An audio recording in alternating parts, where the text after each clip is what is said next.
What's going on, everyone? Welcome back to another episode of the Who's Who podcast. I'm your host, Robinson Galvez, professional fighter and content creator. And today we have a very special guest. A lot of firsts coming in from my guest today. We have Uloomi Karim here with us. So Uloomi, you're 32 years old. Yes, sir. You're a purple belt in BJJ.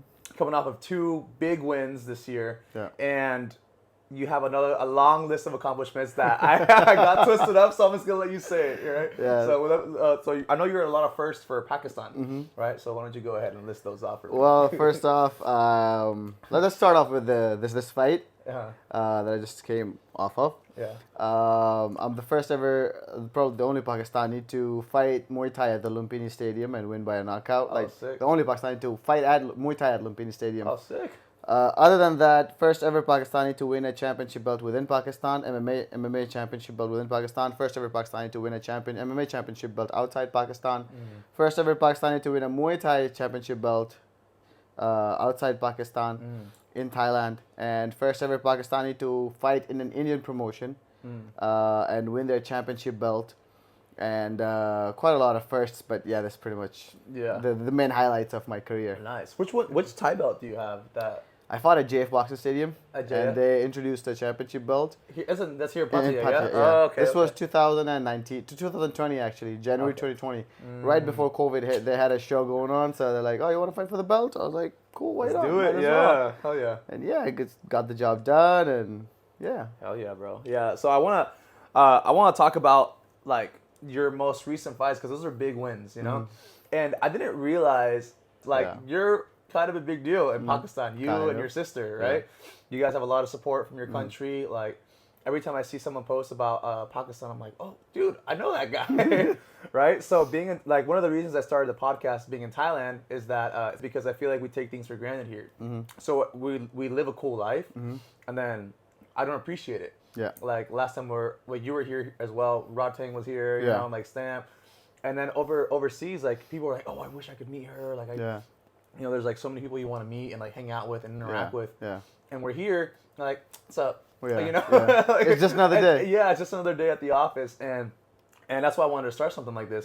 And so a part of that is you have all these people that it's just like you just interact like a normal person, you know, and like all these people all interact like so it just everything feels normal. Yeah. And then I feel like I start to take it for granted. I'm like, dude, I need to like appreciate like the people that I have contact with and the training partners that I have. True.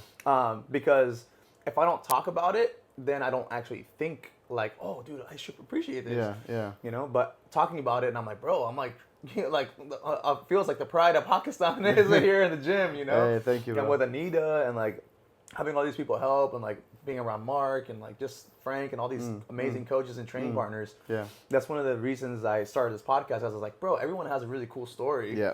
And you're one of the people that I was like, once I like took a little bit past like just scrolling on Instagram and liking your pictures, I was like, wait, hold up. You know, so that's cool, man. It's cool what you've done for your country. Thank you, sir. It's cool what you're Appreciate you. doing for even with your content creation, advocating for Pakistani Yeah. or Pakistan Yeah. fighters, right? Yeah. And I've actually found out about like that one karate combat guy. Yeah.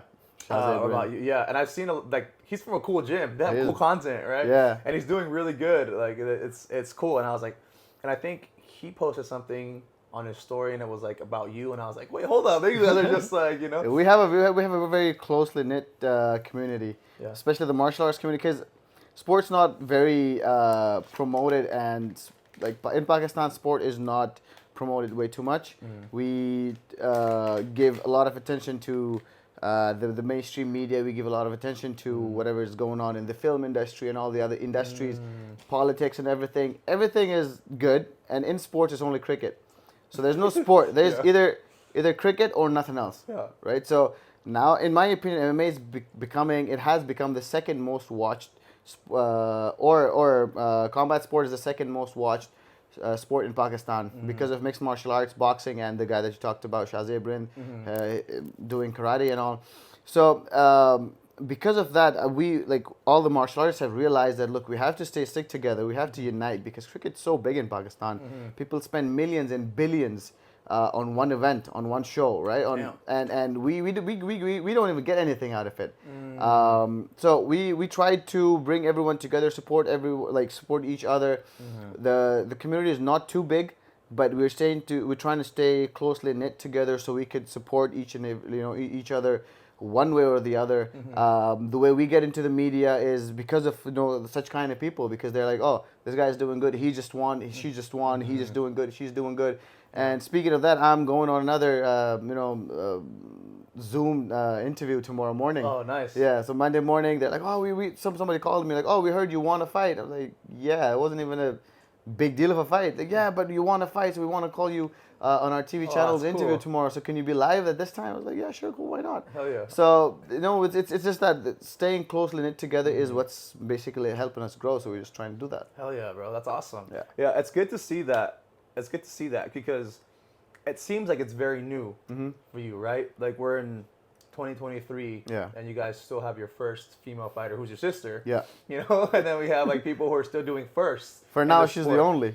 Still only. She's still the only international, pro international. Yeah. We got a lot of amateurs coming up, but then again, we come from a society where you still have those restrictions, and there's a lot of restrictions.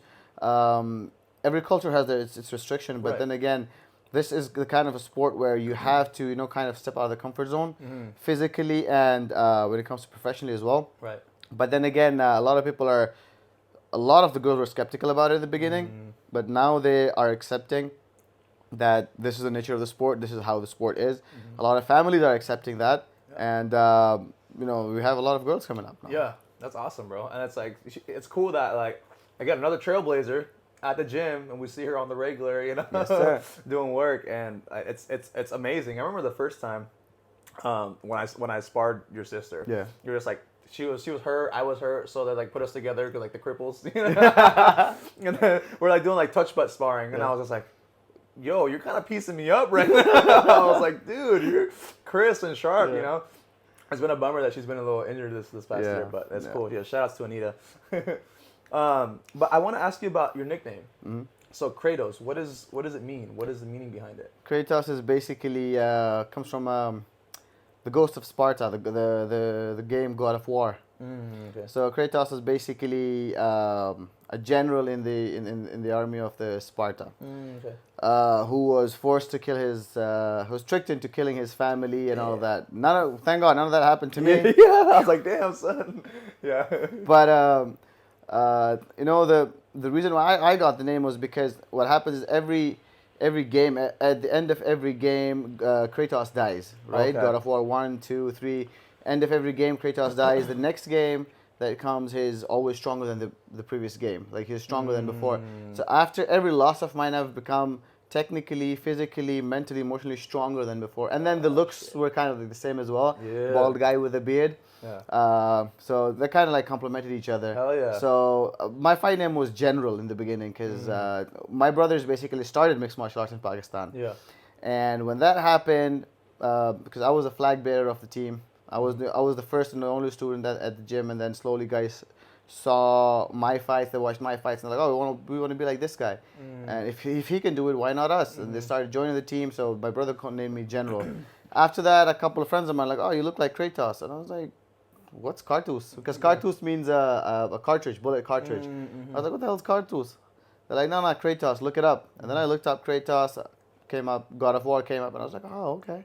Then I started playing the game. I was like, oh, this is why they call me Kratos. And then the name just stuck by. Hell yeah. And 2016 onwards, I grew a big beard, started growing a big beard, and the game was discontinued. And when the game came back in, I think 2018 or something, the new Kratos had a big beard. He was bigger in size. I was like, well, gotta bulk up now. Gotta bulk up. Yeah, it's a sign. It's a sign.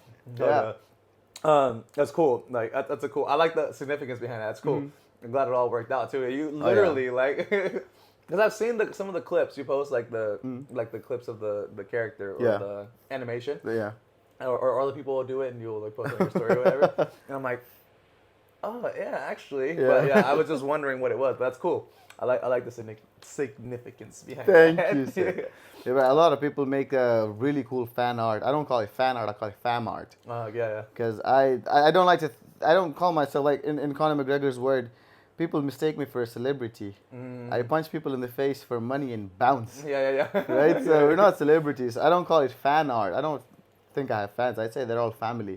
So I call it fam art. Wow. So I got a lot of fam art, really cool fam art that Yeah. I promote as well. I like you mentioned, I keep on sharing it, and these amazing people keep on making it like over and over again. So Yeah.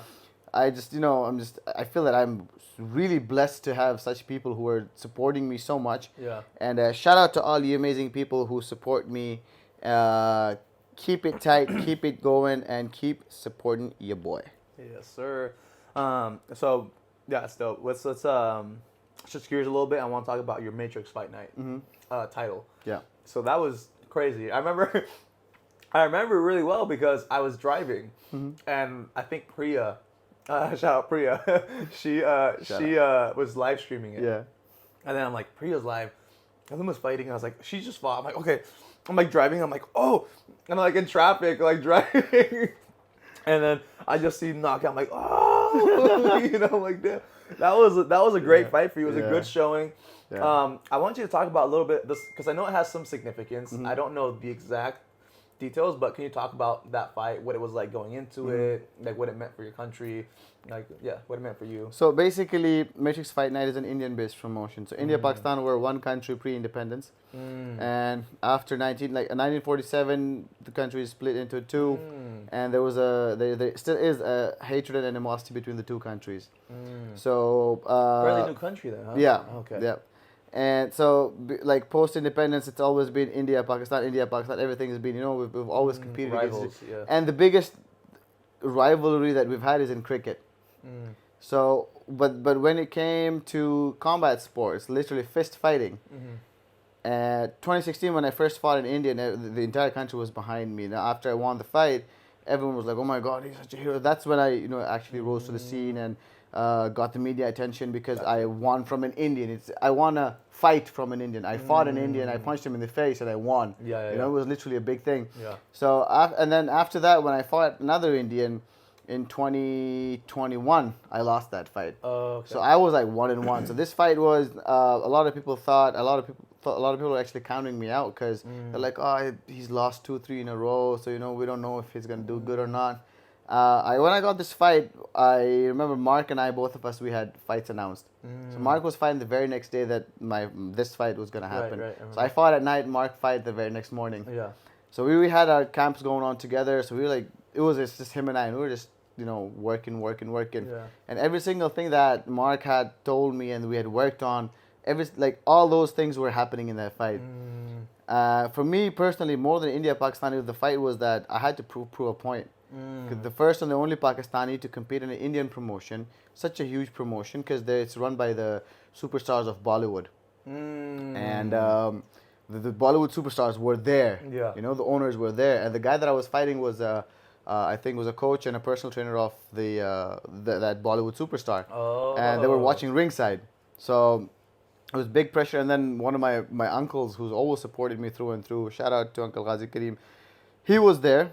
He was in Dubai, and he came to watch the fight. My own brother was there to corner me. Nice. After a very long time, my own brother cornered me. Sick. So it was it was kind of an emotional moment as well. Yeah. That my family's there, and then I'm fighting India, Pakistan, and he's in front of his own family and his people. And the biggest part for me was that it was for a championship belt. It was for the title, the inaugural bantamweight championship, and it was India, Pakistan. So obviously had a lot of hype. A lot of people were had their eyes on it. A lot of people wanted to watch it live. A lot of people were watching it live, which is exactly why Priya went live from my account. And big thanks to my brother for being so smart at the point. He's like, oh wait, everyone's going live on their phones. Yeah. Why shouldn't we? So he went live from the screen that was broadcasting in the corner room, and That's what Priya did too. Yeah, that's exactly what she did. Yeah. So with all of that, the weight cut time, the entire journey, it was pretty hectic for me. It was because I right before that fight, I was supposed to fight Fairtex Fight Night, and I pulled out of the fight because something happened to my arm. I had a pinched nerve, and my arm wasn't working. It just went limp. I couldn't even pick up my phone. Damn. That's how weak my arm got, and I just trying to. So there was some nerve damage. And first time ever in my life, I pulled out of a fight. I felt so bad. I felt like shit. I was like, man, this is so bad. Yeah. And I was so bummed out that I overdosed on donuts. I was having 10 donuts a day for 2 weeks. Bro, you had me worried there for a second. I'm like, wait, Overdosed on donuts. Yeah. 10 donuts a day for 2 weeks straight, bro. I had 150 donuts in 10 days. Damn. And non-stop. Yeah. I was like eating. And then by the time I realized, on the 10th day, I got on the scale and I saw my ankles were swollen. The ankles were the size of my knees. And when I got on the scale, I was 86.5 kilos. And I was like, whoa, I got to fight in 2 months. Actually, 7 weeks. I have a fight in 7 weeks and I have to go down 25 kilos. Almost 50 pounds. Yeah. And I was like, this is bad. I gotta put a hold to this. Yeah. So I just that was the time I decided this is it. So I flipped the switch, dialed in, like, okay, starts tomorrow. Camp starts tomorrow.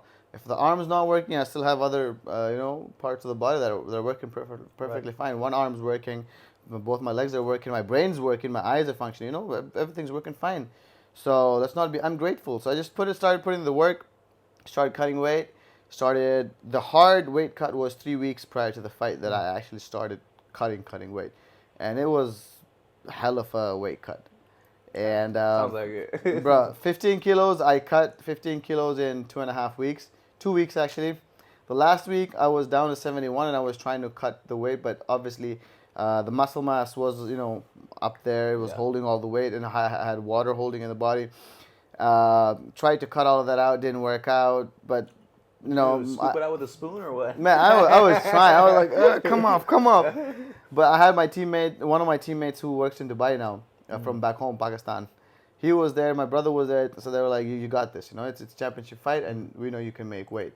Yeah. And I've never missed weight. Never in my life have I ever missed weight.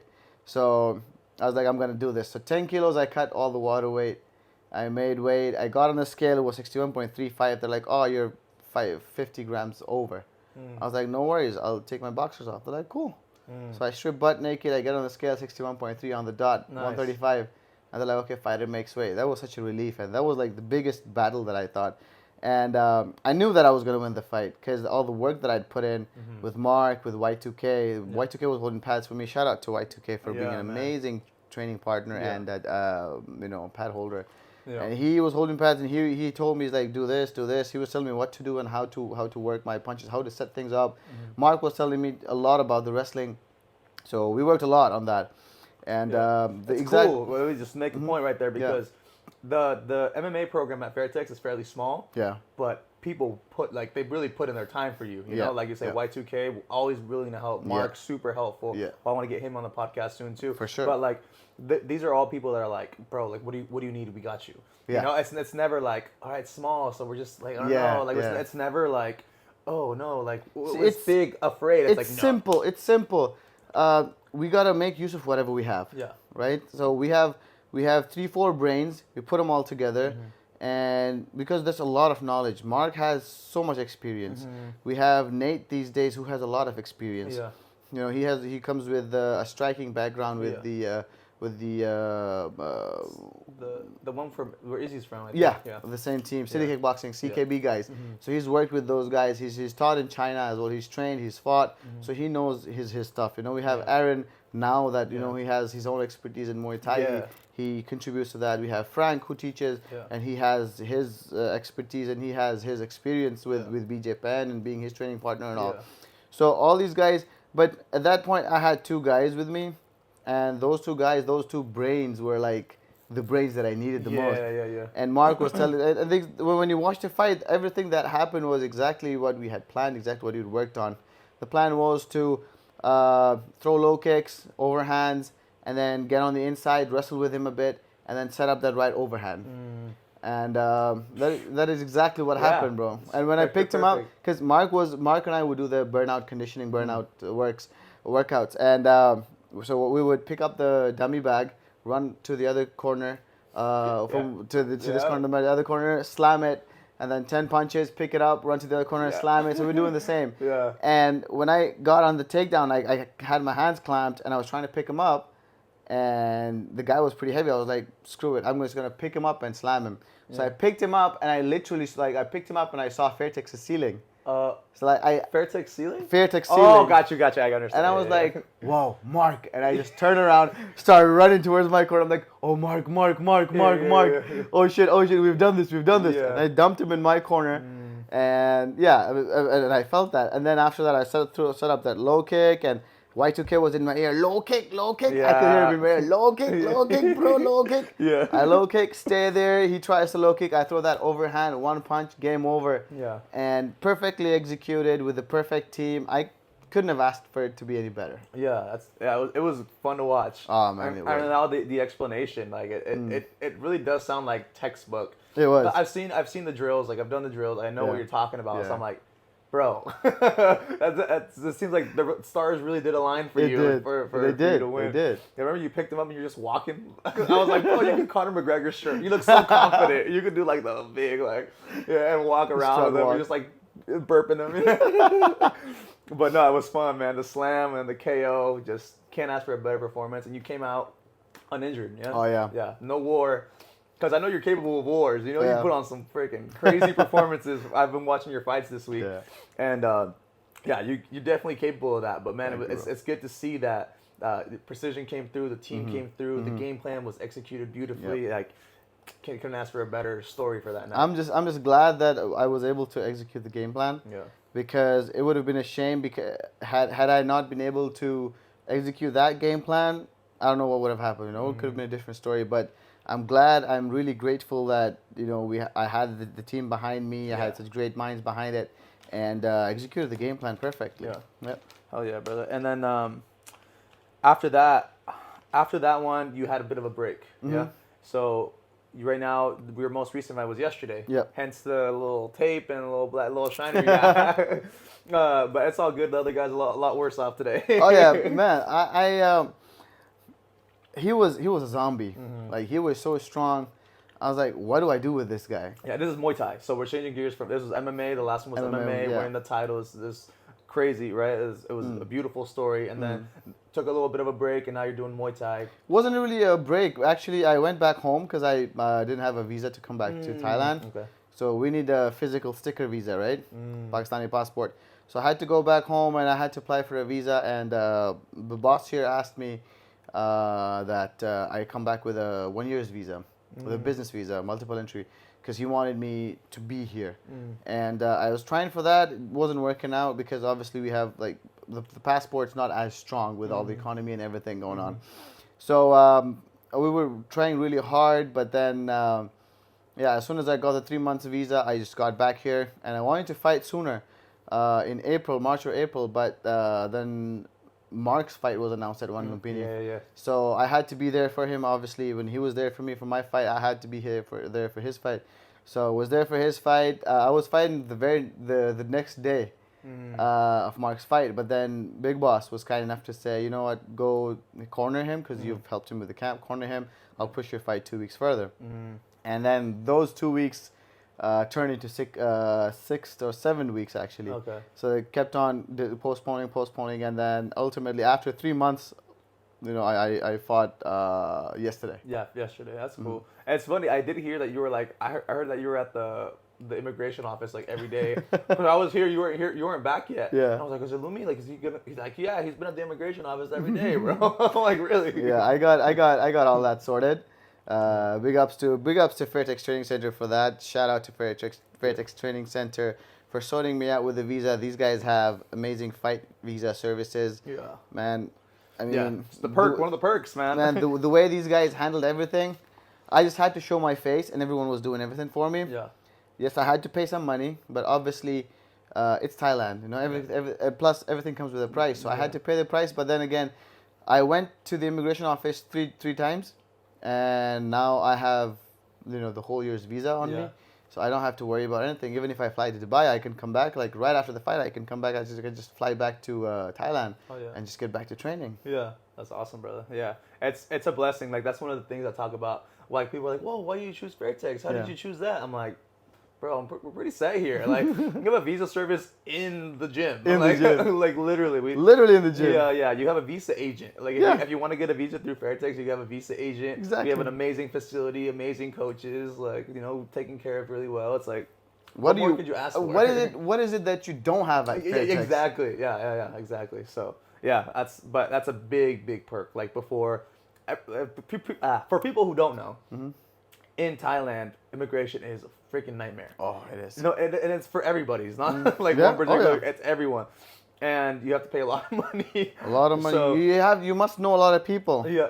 If you don't know people, they'll still rip you off. Yeah. And then they'll rip you off, and they still won't do the job. Yeah. Your job is not getting done. Your money is gone. Yeah. You don't get the visa services secure. Yeah. And then at the end of the day, you're like, oh, what do I do now? Yeah. Right. So if you've got to know the right people. Yeah. If you don't have the right people at your back, you're gonna pay the money anyway. Yeah. Might as well pay double, no problem. But at least get the job done. Right? Yeah. And it's nice because, like, bro, like last time, like I wouldn't be able to do it by myself. Like I'm glad my girl's here with me, you know. So she like, but even she's like, bro, we go to the immigration office, we sit there, and then we just.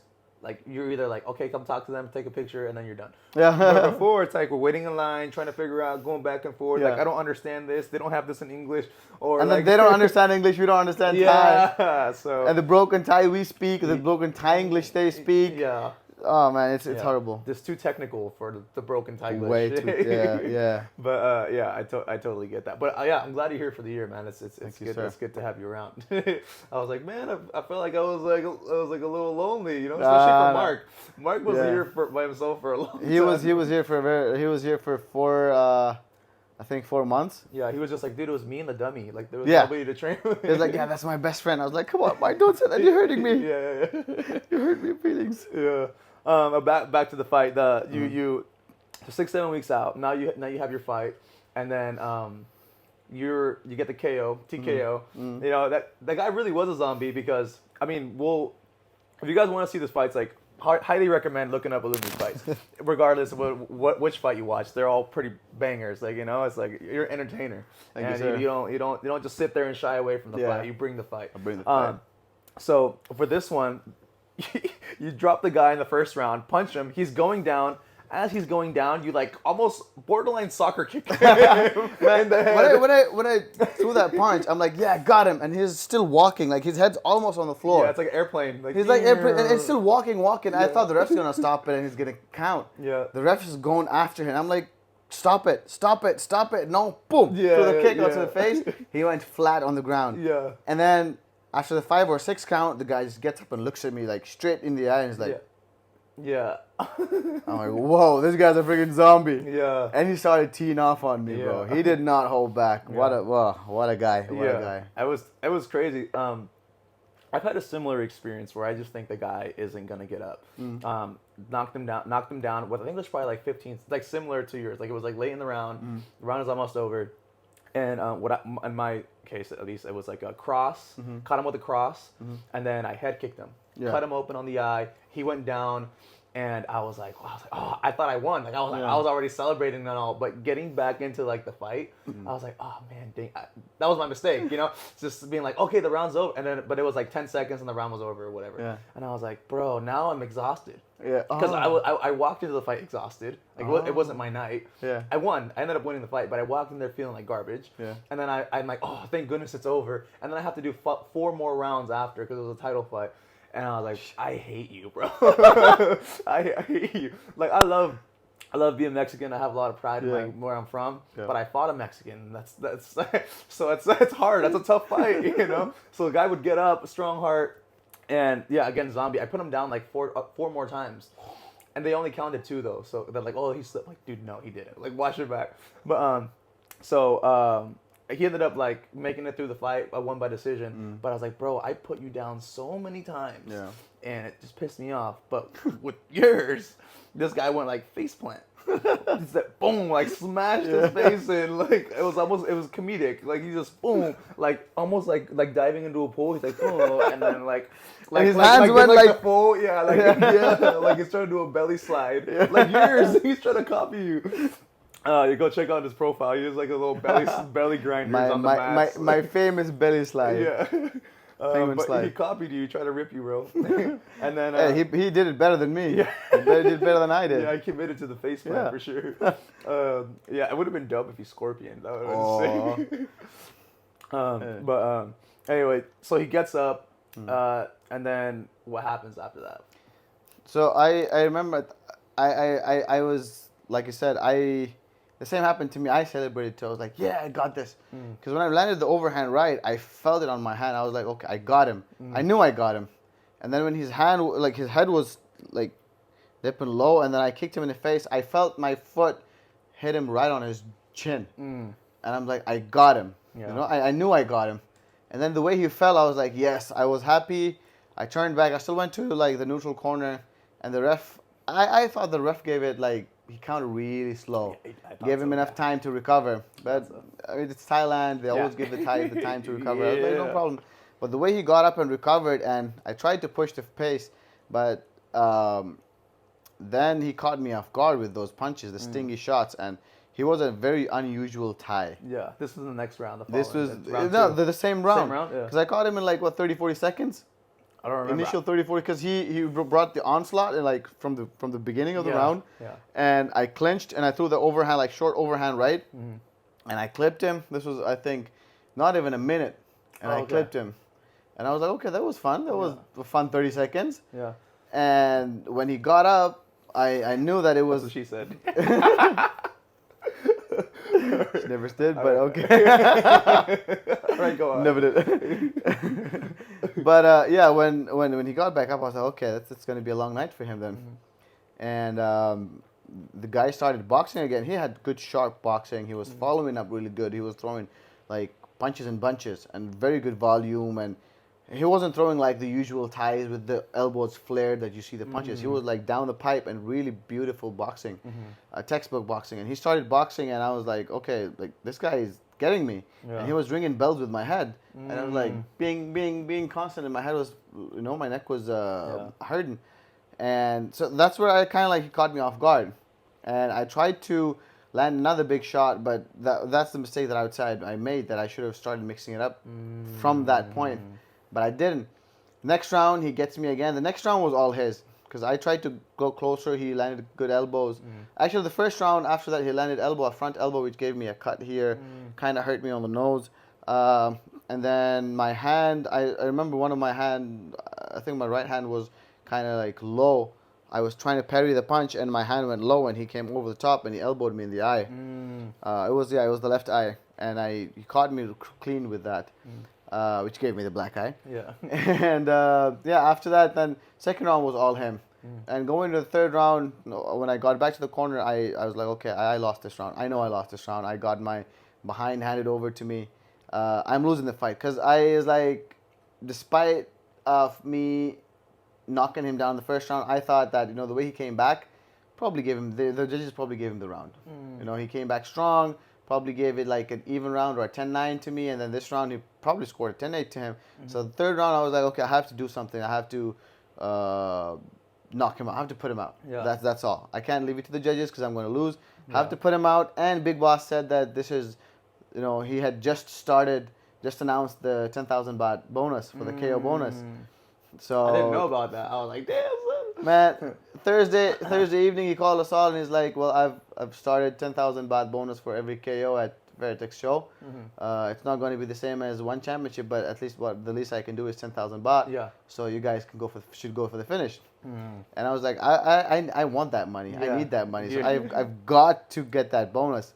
And then Kruhern says, oh, Big Boss called, and he said, tell him to low kick. And I'm like, oh, that's what I was not doing, low kicks. Because the entire camp, my focus was on low kicks. Yeah, I saw that. My entire focus for the entire camp was low kick, and I knew that I was going to hurt him with the low kicks. I had envisioned, and because every single time I'd close my eyes and envision the fight, I would see hurting him. I would see the Rod Tang low kick when he hurt that guy with the low kicks, and he crumbled the guys with the low kicks. Yeah. And Martin Nguyen with the low kick against, I think, Jadamba. So the low kick KOs, like, I close my eyes, I see the Rod Tang's low kick KO. Yeah. So I was like, that's what's gonna happen. I'm gonna KO him with the low kicks. And when I heard Kruhern say, oh, Big Boss called, and he said, Mr. Wong called, and he said, tell him low kick. I was like, oh, that's what I was missing. Yeah. Because I couldn't figure out the range. He was tall, he was rangy, and he knew where he was standing. He knew his range really well, and he understood the game, and he had a lot of experience, 124 fights. Yeah, versus your seventh fight. Yeah, I mean, I would say 29th fight in general, like overall, but still. Uh, but then again, when he said low kicks, I was like, that's what I had to do. And then in the beginning of the third round, you'd see that I was a little reluctant and hesitant about the low kicks, because I knew that he was going to come in with the knees or teeps. Then I was like, you know what? It is what it is. Just throw the kicks. Yeah. And I just started throwing the kicks. I heard him. The second kick that I threw, because he was a southpaw and he kept on switching stances in between. Just for like a split second, he would switch stance and get back to southpaw and punch. And the moment I saw him like get back to the southpaw and get comfortable there, I threw a low kick. And the second low kick I threw on the inside, I was aiming for the knee. And I saw him wince a little. Yeah. I was like, okay, that's it. I got him. And then I started throwing low kicks. The ref would get in between and would try to, like fight and try to just get in between. I was just pushing the ref away, like, get out of my way. I got to finish this one. Yeah. And I would I started mixing it up. That's when I opened up. Yeah. That's when my brain started working. And okay, punches, high, low, body, head combinations with the low kicks. Yeah. That's when I started teeing off on him. He wanted to clinch. I was like, no, I'm not going to clinch with you no more. So someone said push. I was like, okay, so I don't know if they wanted me to teep him or whatever it was. I just started, pushed him off of me, started throwing the low kicks, and two or three low kicks I landed on his outside leg. Welted quick. And he was checking them. Yeah. But my aim was to get him behind the knee, and that is exactly where I felt that I was landing. Yeah. I hurt my own ankle. Oh, shit. The first kick I landed, it hurt.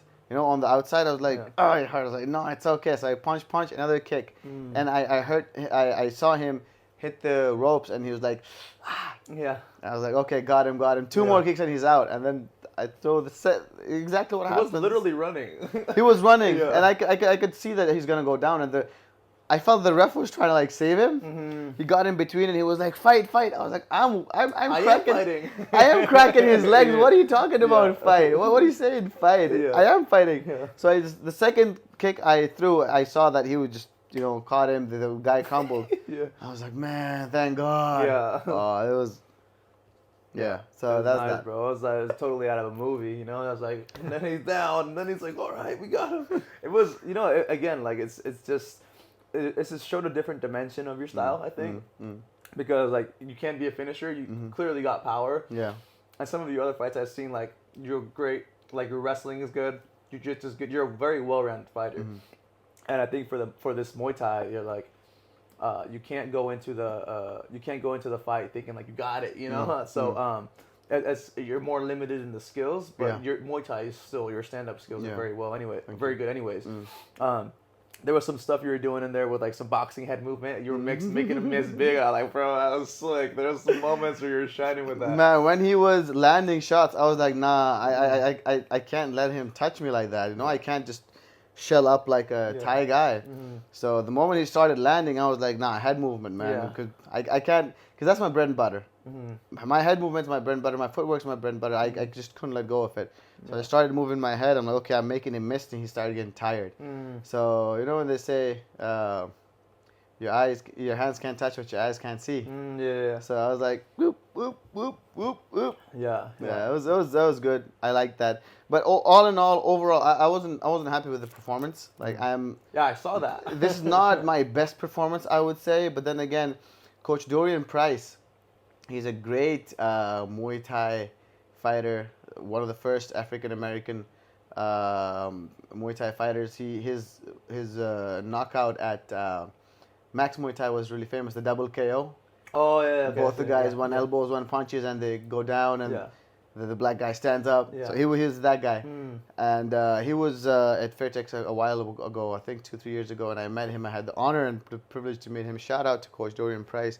And he messaged and, he said, congratulations. And I was like, Coach, I'm not happy with the performance. It's like, bro, when you become a champion in the future, these are the kind of performances that you're going to look back at and say, oh, this is the ones that I learned from. So embrace it. Celebrate the win. Don't worry about it. Don't be too hard on yourself. Yeah. And, I mean, I'm happy now. I'm content. Hell yeah, bro. Yeah, I saw that.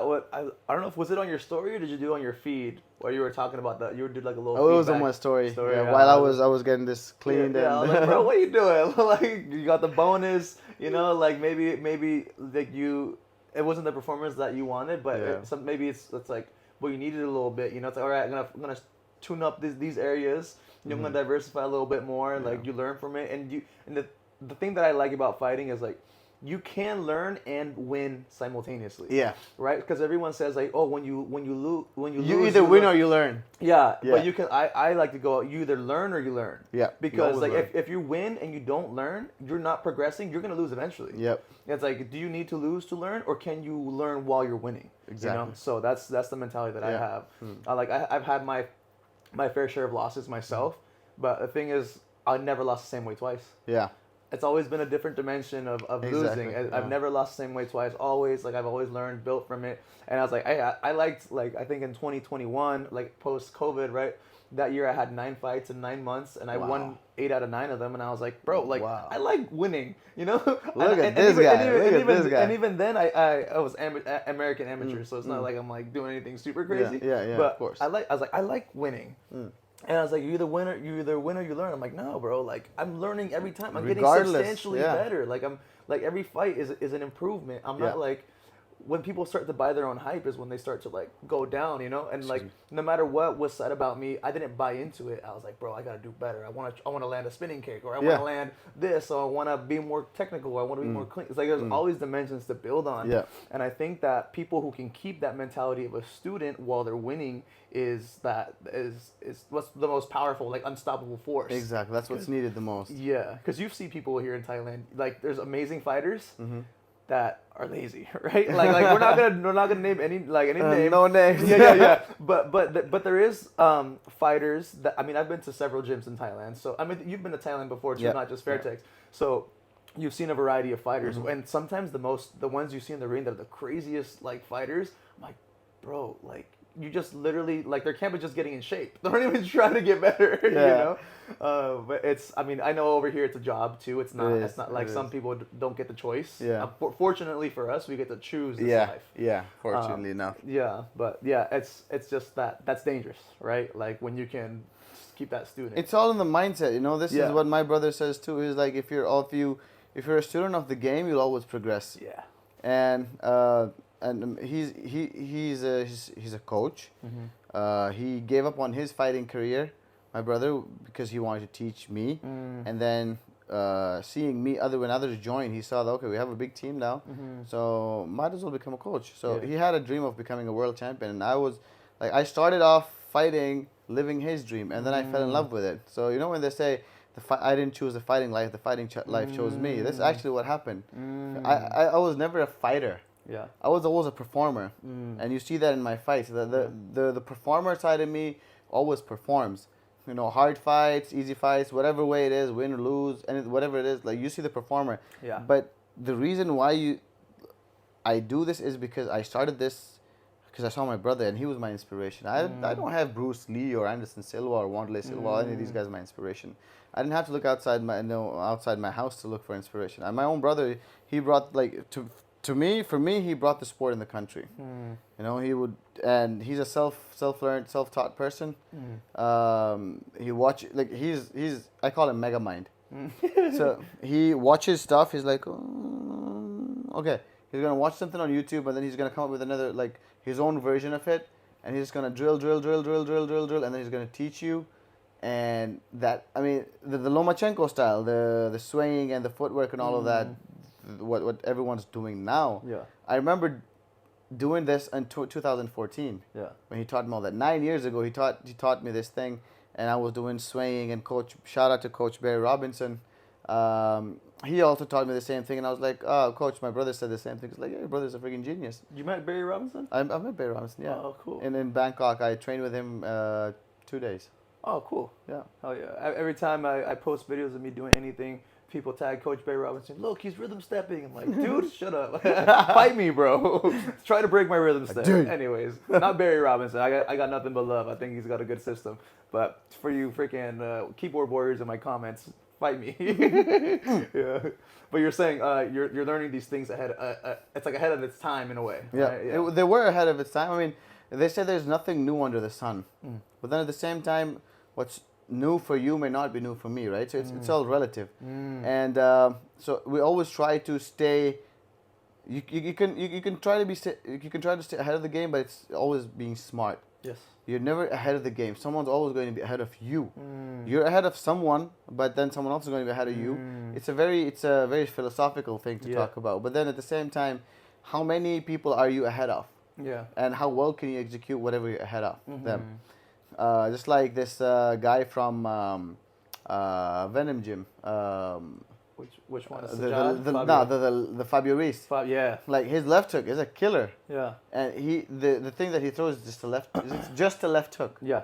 But the way he sets it up is beyond anyone's imagination because he sets it up from everywhere. And he's not even like swinging it wild. He's just touching him with the left hooks and he's putting people to sleep. Yeah. But at the same time, what he's doing is he's ahead of them for setting it up and everything. So it's just the same idea. Yeah. No, definitely. That guy's a beast. I'm gonna try to get into contact with him as well. Try to get him on because he's local. Like we're in the same area, you know. Yeah. But yeah, it was funny. Like I'm so hesitant. Like I'm so biased towards our fighters, you know, because he knocked out Ferrari Fairtex, and I was like. But then I'm like, bro, he didn't do nothing to me, you know. Like I'm like, he literally just did his job, and he's amazing practitioner. He's just from another gym. I met him at one Lumpini, and I was like, I hate you for doing that to my teammate, but respect to you for the left hook. I was like, who's your teammate? I said Ferrari. Like, oh, okay, respect, bro, respect. Yeah. And after like 10 minutes, I see on my phone, like Fabio Reis follows you on Instagram, and I'm like. This guy has my respect even more. I cannot not respect him anymore. Like I mean, he actually is sensational. Yeah. And then he's so humble, so down to earth. Yeah. He comes and he meets you, and the way he interacts, and he's such a nice person, man. Yeah. He truly deserves all the recognition that he's getting. Yeah, definitely, man. He's a rising star. I don't know why he's not on the big show yet, but like he will be. So he knocked out Sangmani, bro. Bro, like, he's knocking out the big names, so it's all right. Let him collect the bonuses. Yeah, that's true. Let him make his money. You know, he's making money. He's balling. He still doesn't want to be up there. He hasn't asked for it, so he probably has a plan. So I mean. Yeah. You know, everything happens in due time. Yeah, no, for sure, bro. So you have another fight coming up for Matrix Fight, a title defense. It's my title defense in December. Again, Dubai, because I cannot fly to India because of the country's tension. So Indians usually cannot come to Pakistan, but I think Pakistan's pretty flexible on that for Indians that they can come to Pakistan, but Pakistanis can't really go to India. We don't have a good impression. So we can't really go to India. Can I ask, do you know your country's population, give or take, roughly? 22 million. Damn. I think it's 24, 25 million. Okay. Yeah. Damn, that's... Or 220 million, something like that. That's a severe, like from India being, it's like a billion or something. Yeah, like, India's huge, man. India, the number of Muslims in India are more than the total population of Pakistan. Yeah. So we're not too big when it comes to population, but I mean How's the space? Is it a big country? Like relative? I mean, in comparison to India, I'm imagining it's not. You know, but India is a huge country. India is a huge country, but Pakistan is. So I'll tell you in a very. I'll simplify it. We have 4 seasons. We have mountains. We have deserts. We have green lands, like flat lands. We have barren mountains. We have green mountains. We have, just you name it. We have spring, summer, autumn, winter. We have the world's 3 biggest mountain ranges converge, which is my village. They converge in my village. The Karakoram, Himalayas, and Hindu Kush, they converge in one point, which is in northern Pakistan. We have the world's highest border, the Pakistan-China border, the Punjab border. We have the second highest, we have actually the 5 of the 10 tallest mountains in the world in Pakistan. 3 of them are K2, Nanga Parbat, Rakaposhi, and I think Gashabrum. So there are like a lot of those. And I come from the area where all the high mountains are. So I'm from the extreme north in Pakistan. Man. I'm a mountain man. And I'm the only mountain man with no hair and all beard. Because all of my cousins have huge, like long hair like yours, but they're like curly hair. Okay. And they've always had that long hair style. I've never had long hair, and I would look at them like, long hair guys. When I started growing the beard, they were like, oh, you have a good beard, decent beard, good job. I was like, you can never have a beard. And then when they started growing a beard, they looked like Vikings because they're all red, they're all redheads and all that kind of like ginger. So they look like Vikings and live the same lifestyle. I mean, up in the mountains we have like a very rough terrain, rough lifestyle. So it's pretty much the same. And the reason why we have I personally think I have good cardio is because I belong to that area. It's like 3,000 meters plus. Yeah. And kids are playing around at 3,000 meters plus, playing football. Yeah. And we don't have cricket or football as a sport. Our sport is fighting. So even for fun, guys would fight each other. it's like before interview when you were saying, "Oh, let's not talk about domestic violence or anything." Bro, domestic violence is our thing. It's our sport. It's our national sport. I feel it, man. I'm just joking. Yeah. But we have a similar national sport in Mexico. It's called putazos. No, but yeah, no, I totally understand. Yeah, and that's like sometimes you have like that kind of like a rough lifestyle, right? But it's like builds character, bro. It does shape you, yeah. Yeah, it shapes you in a really special way, I believe. Because I see people that come out of like the lifestyle that you have, like it's like similar to like where I'm from in Mexico. It's like mountain ranges, like very indigenous people, and it's like when those people decide to do something, it's like, oh, exactly. dude, you are like a specimen. You are special. Like it's like. So and I imagine it's the same for and a lot of people go on my outlook because I've lived a lot in the southern side of the country, in the mainland. So a lot of people think that he's a city boy, especially on the looks and the tattoos and everything, because tattoos are not like too big in my country and they're prohibited. So I'm kind of an rebellious person. I'm like an outcast, you can say, which is why I started the fighting career. There was no fighting career in Pakistan, and when I started, like we kind of laid the foundation for all the fighters in Pakistan. So we did the things that no one would usually do. Anyway, so with all of that, I feel that when people look at me, they see a city boy. They say, "Oh, this guy well dressed, well spoken, has glasses on, puts on a wristwatch, wears cleaner shoes, and has like good clothes on." Yeah. But when they don't know that side of me. Yeah. And when I get in the ring or in the cage, and that's when the mountain boy in me comes out. I'm like, okay, that's gone, no more. Yeah. But then before and after that, dress up, look good, feel good, talk good, all of that stuff. So gotcha. So I know what you mean. Yeah, definitely. Yeah. Oh, okay. So back to the fight, because I this is my brain. So the people that have been watching the podcast know I have like ADHD. So when my conversations, I just hope they make sense at the end of the conversation, like all the points that I touch. But back to the fight that you got, the Matrix fight title defense. It's gonna be in Dubai. And because of the tension tension, yes. And then so December. Why December? You won it when? You won it like November. Last November. Last year November. So what happens is Matrix Fight Night has every end of the year they have a end of the year show in Dubai, where they bring all the international fighters that cannot come to Dubai. Come to India, fight in Dubai. So I am from Pakistan, so obviously I can not fight in India, which is why I have to fight in Dubai. So that's why they aligned. I mean, everyone else is having their title defenses. There's an event in on the July 1st in India, and there's I think 2 or 3 title defenses then. Yeah. I think I will be the only title holder or the only champion who's going to have his title defense after 13 months, because the end of the year show is going to be in Dubai after 13 months. So it's but they've already given me the dates. We don't know who the opponent is yet, but which is exactly why I wanted to stay active. Yeah, I don't want to not fight for 13 months and all of a sudden fight, and that that keeps you gives you ring rust. Yeah, you have a non-exclusive contract then. Yes? Yeah, okay. Yeah, that's how it is. But this is exactly why I took the Muay Thai fight, and I saw that the ring rust is a real thing. You cannot not fight for a long time being a fighter. It's like you're a banker, you don't go to the bank, you don't go to job. I mean, you're gonna forget how to count money. Yeah. Right? Sure. You're gonna lose track of. You're gonna lose the touch.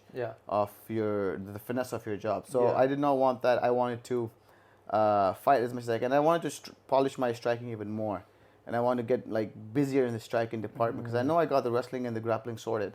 But at the same time, if I have some grappling event coming up, I'll compete in that too. Oh, hell yeah. Nice, man. Yeah, staying busy, collecting that. So what is your, can I ask like a long-term goal? Say not even long-term, next couple years, because we're in a gym where you have a great connection to one. Like, would you like to get on one? I know you also had some calls from the UFC here and there, right? So what is your goal? Because you being like an icon, I would say, as far as martial arts go in your country. You like you can go somewhere and people could really sell that. You know, like the UFC could be like, like really push it. Yeah. One could also really push it. So where would you actually like to go if you had your choice? Personally, I've thought about this a lot. There was a time when I wanted to be in one, but right now I mean you can say it's just one call away. I speak to the bosses. Okay, I want to fight in one, and the next fight they schedule for me is at one Lumpini, and that's my next ticket to one. But I don't want to go to one. We have a lot of Pakistanis in one championship. They've opened a lot of doors for a lot of Pakistanis in one championship. Ahmed Mujtaba was there, the Wolverine. We have two more other guys. We have a lot of other guys who are left and right, and they are competing in one. But my aim is, I really wanted to fight in Road to UFC this year, but I didn't know when that was going to happen. And while I was helping Mark with his fight, I got a call, and to be honest, I wasn't even thinking about that, and they caught me off guard when they gave me the call. I thought, okay, no, I don't want to fight at this point. And after a week or so, it hit me that why did I say no? Like I just could have gone in there. Yeah. I should have taken that opportunity. But then again, I have to keep in mind that I need at least 1 month, because not for training or anything, but I need to process my visa. Like I said, it's the visa work. So I need to make sure that I get all the paperwork and the documents ready. I get the visa and all the everything set, the sponsorship set. So once I go and compete in the road to UFC, I don't have any issues going on. I don't want to prepare for road to UFC and then in the end of it, I didn't get the visa, or the sponsor's not working because the sponsor's not going to give you money because this happened or that happened. Any excuse. I don't want any excuses. And I've never been that person who would say, this happened, that happened, or I have to pull out of a fight.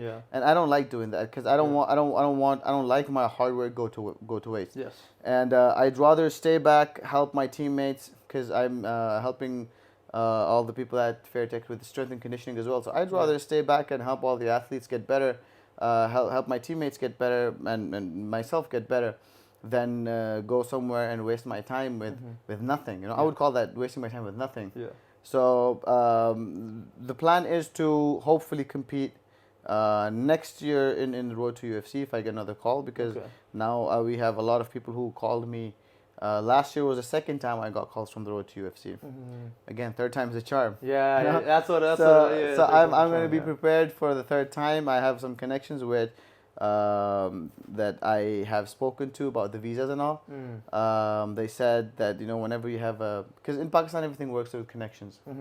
Everywhere, the world exactly. moves in connections. But in Pakistan it's that you need a visa, you need to have a connection which will sort something out for you, which will help you get the visa. Got it. Right. So it's not as transparent. It's not. It's just like Thailand. Yeah. So you gotta know someone who knows someone who's gonna pull strings for you. Yeah. So it's like that. Yeah. Well, in Mexico, bro, that same thing. Yeah. Like one time, my girl went to go meet my family. She was coming back to Thailand, and it was still COVID time, so you needed a test, PCV, PCR. Yeah, that one test. And in Mexico, they were like, you need to get 3 days before, or else you don't get your results or whatever. But my uncle is a biochemist. Oh, okay. And nice. so he does the tests, and then Kennedy, like my girl, she was crying. She's like, oh my gosh, like I'm not gonna be able to get back. Like my flight's today. Like I don't know. And like we're just like freaking out. We're trying to like figure out like frantically. And she was leaving that afternoon actually.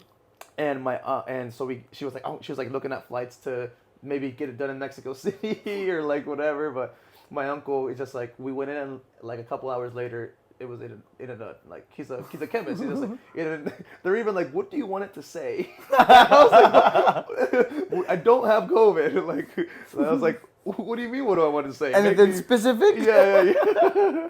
So yeah, I understand. Like it's not unfamiliar. So, that's the plan. But the long term plan was, I have it all written down because every day I look at my notes. It's in my notes that I wanted to have 2 Muay Thai fights and then my title defense. The plan was initially that I fight one fight in April or May, Muay Thai fight, and the second one in June or like end of June or early July, and then I start my camp. Take like 2 weeks off, ask my brother to come over to Fairtex to help me with the camp. Once we know who the opponent is, then we start the camp, and we set a momentum and then keep going at it. and then we do the title defense, and then we see how it goes from there. But no, they say God has a plan for you, and we believe as Muslims that God is the best plan on the all. So the plan worked perfectly for me too. Plus, Mark has a fight coming up. Stamp has a fight coming up. So I'll be here helping them, and that's gonna set a starting pace for my title defense camp. So I'm gonna help them with their camp, and that's gonna lead into my camp. Yeah. So that'll be good for me. That I'll be doing a lot of work, a lot of camp work with first Mark and then Stamp and then my own camp. Yeah. So that's gonna be a good thing for me, I believe.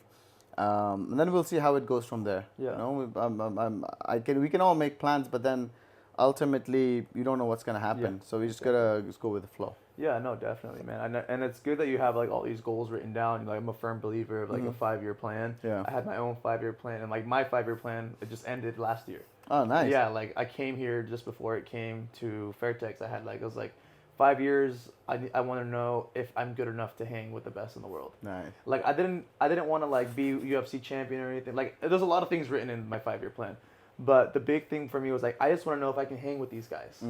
And at the end of my 5-year plan, I was number 1 in 67 kg, and under a sanctioning body in the U.S. And then for their sanctioning body in the world, and then for another promotion, number 1 in their promotion in the U.S. at 67. And I was like, I think I can do this. Yeah. So but it was beautiful because it worked out exactly to a T 5 years. Nice. To the fights, and I was like, man, like writing it down, putting it, manifesting, putting the work behind it, and then just putting your trust in your higher power is very, very, Exactly. But for me, it's always like a 2 years plan, because like I'm a believer in, according to our belief, we believe in displacing and traveling from time to time, right? We call it migrating. Is it the Muslim belief? Yes, or Muslim belief. Muslim, okay. So Pakistanis are Muslims. So Pakistani belief is Muslim belief. So Muslims believe in migrating, and we say it's really good for your, we call it barakat, which means blessings in your earnings, right? So it's very your earnings get really blessed when you migrate from one place to another. So it's a sunnah, like it's one of the traditions or one of the acts of the Holy Prophet, peace be upon him. Okay. So we follow that, and that is exactly what I did when I moved from Pakistan to Thailand. So I migrated to Thailand. I'm here for at least 2 more years, and gain as much experience as I can, learn as much as I can. Had I not moved here, I would not have been able to train with Rod Tang for his fight. Yeah. I was here to help Rod Tang train for his fight against Demetrius Johnson. Exactly. Didn't go the way we planned. Didn't go how we had worked, and it actually, the things that we had told him happened. Like 100%, what we had said, what we had told him not to do, 100% the exact same things happened. Yeah. And I was, I feel blessed enough to, like, really blessed to be, to call myself a sparring partner, a teammate of Rod Tang. Yeah. No one was willing to spar with Rod Tang. Yeah. And Coach DJ was like, "Oh, I know you got this. You're the only person that I trust will go in there and stand in front of his face, and you'll make him work." Yeah. I just put the headgear on. I'm like, "Yeah, let's go. Spar with Rod Tang. So what? He's gonna punch you, get knocked out. So what, man? Yeah. Let's go. Yeah. What's the worst he can do? Break my face? Yeah. It's okay. I can take that. And for greater good. It's for greater good. Yeah. And that gave me a lot of heart. That gave me a lot of courage. That I stood in there. I sparred with Rod Tang. I shared the cage with Rod Tang, and I trained with him. I was his training partner, his sparring partner, and all of that. And then the next 2-year plan was to get back to Fairtex and get even better. And that's what I'm doing. So I don't keep a 5 years plan. For me, it's a 2 years plan. Okay. Every 2 years, I see, okay, 2 years, what's next? So I try to like refresh my plan, because we don't know how the world works. Yes. And especially with the COVID and everything, the way the world had a change. So I was like, because I used to have 3 years plan, now I've just cut it down to 2 years. I'm like, okay, you never know what, the world's really getting really unpredictable at this point. Yeah. So I have 2 years plans, and my 2 years plans that this year is focused on my title defense. The entire next year is focused on getting to the UFC. Road to UFC, winning that, and then getting to the UFC. and then we'll see how the next 2 years play out after Yeah, that. I like that. Yeah, I think just the whole point of it for like that I would like people to take away from this like time is timelines. Time, exactly. So if you have a timeline, you move with a sense of urgency. And setting goals. Yeah, exactly. So you need to like if you have a timeline, you set trackable goals along the way, Exactly. and then you move with a sense of urgency to get those goals. Because there's people that will comment like, "Oh, I want to be a pro fighter," and it's like, what's your timeline? What's your what are you doing? What are you doing to accomplish it? Like, But how do here's you the know deal. you're making progress? You know? Here's the deal. You have to set realistic goals and realistic timelines. Yeah. A lot of people say, "Can I fight in 2 months?" Yeah, from nothing. Have you trained? No, I run in the park. Yeah. I do push-ups in the park outside my house. Yeah. Okay, do you know how to throw a punch? No, but I've had a couple of street fights. Okay, but I've used guns. Yeah. Yeah. No, definitely. Right? So yeah. you have to set realistic goals and set realistic timeline to those realistic goals, and then chase those goals and chase those timelines, and do not look back. Yeah. Do not get distracted. Do not look back. Yeah. Stay focused, Yeah. and then achieve and see based on your progress. You know, sometimes you achieve things early, sometimes you achieve things late. Yeah. For me, a lot of my achievements were pretty early. 2011, I started fighting, and I achieved a lot of things, like a lot of hype and a lot of success in 5-6 years. And after that, I was like, there was a huge break for me from 2016 to 2018, from 2018 to 2021. 5 years, I had 2 to 3 fights. Damn. And I had 3 losses because Damn. there was inactivity. I had university. I had no fights and I had no fights because I couldn't get visas for a lot of places. Damn, bro. I would still train, visa, no visa. So which is why the fire in me started dying. I'm like, I'm not gonna get visas for anywhere, so might as well stop fighting. Oh, damn. And then I got one fight. I got the visa. I'm like, oh, I got the visa. Okay, got there, lost the fight. Nah, whatever. Yeah. So it was like a very downhill thing for me. But then after that, like 2016 to 2021 was like downhill. And then 2021 when I fought, I lost, got knocked out, took out on a stretcher, and then I got back here 2022. Then things started getting better again. Yeah. So, excuse me. So with all of that, you have to sometimes you achieve your goals early, sometimes you achieve them late. Yeah. But then your timeline has to be flexible as well. It has to be Yeah. realistic and flexible. That's what I think. No, definitely. I agree with that. I want to talk to you about social media and your social media presence. Yeah. Because like I've mentioned a little bit prior to this, it's just like you're an advocate for like Pakistan fighters and martial arts. Yeah. And you really base your social media around bringing spotlight to those people that are doing good. Yeah. You know. So why? You also have a really good personal brand, I think. You know, like you said, clean cut. Yeah, you like to speak I well, try. dress well. You know, eat good, train good. Everything is like you got it polished to where like a lot of fighters that takes a long time for them to develop, or they completely ignore that side of fighting. So why have you chosen to do like the social media and the way that you do? Because some fighters choose not to. For me, I didn't choose to do it. It was part of the grooming process that I went through. Okay. I think the biggest credit goes to my parents that groomed me since childhood. Because in Pakistan, we're not really groomed this way. Yeah. It's very different. In Pakistan, you're like, okay, study, you have a job, get a job, start earning, you have a responsibility, get married, have kids, take care of the family, take care of your parents. That's it. You know, life is finished. Yeah. But my parents were very not so traditional and unorthodox and very different. Yeah. Which is why my siblings were the same. You know, my brother, like I said, he has a master's in philosophy degree in development studies.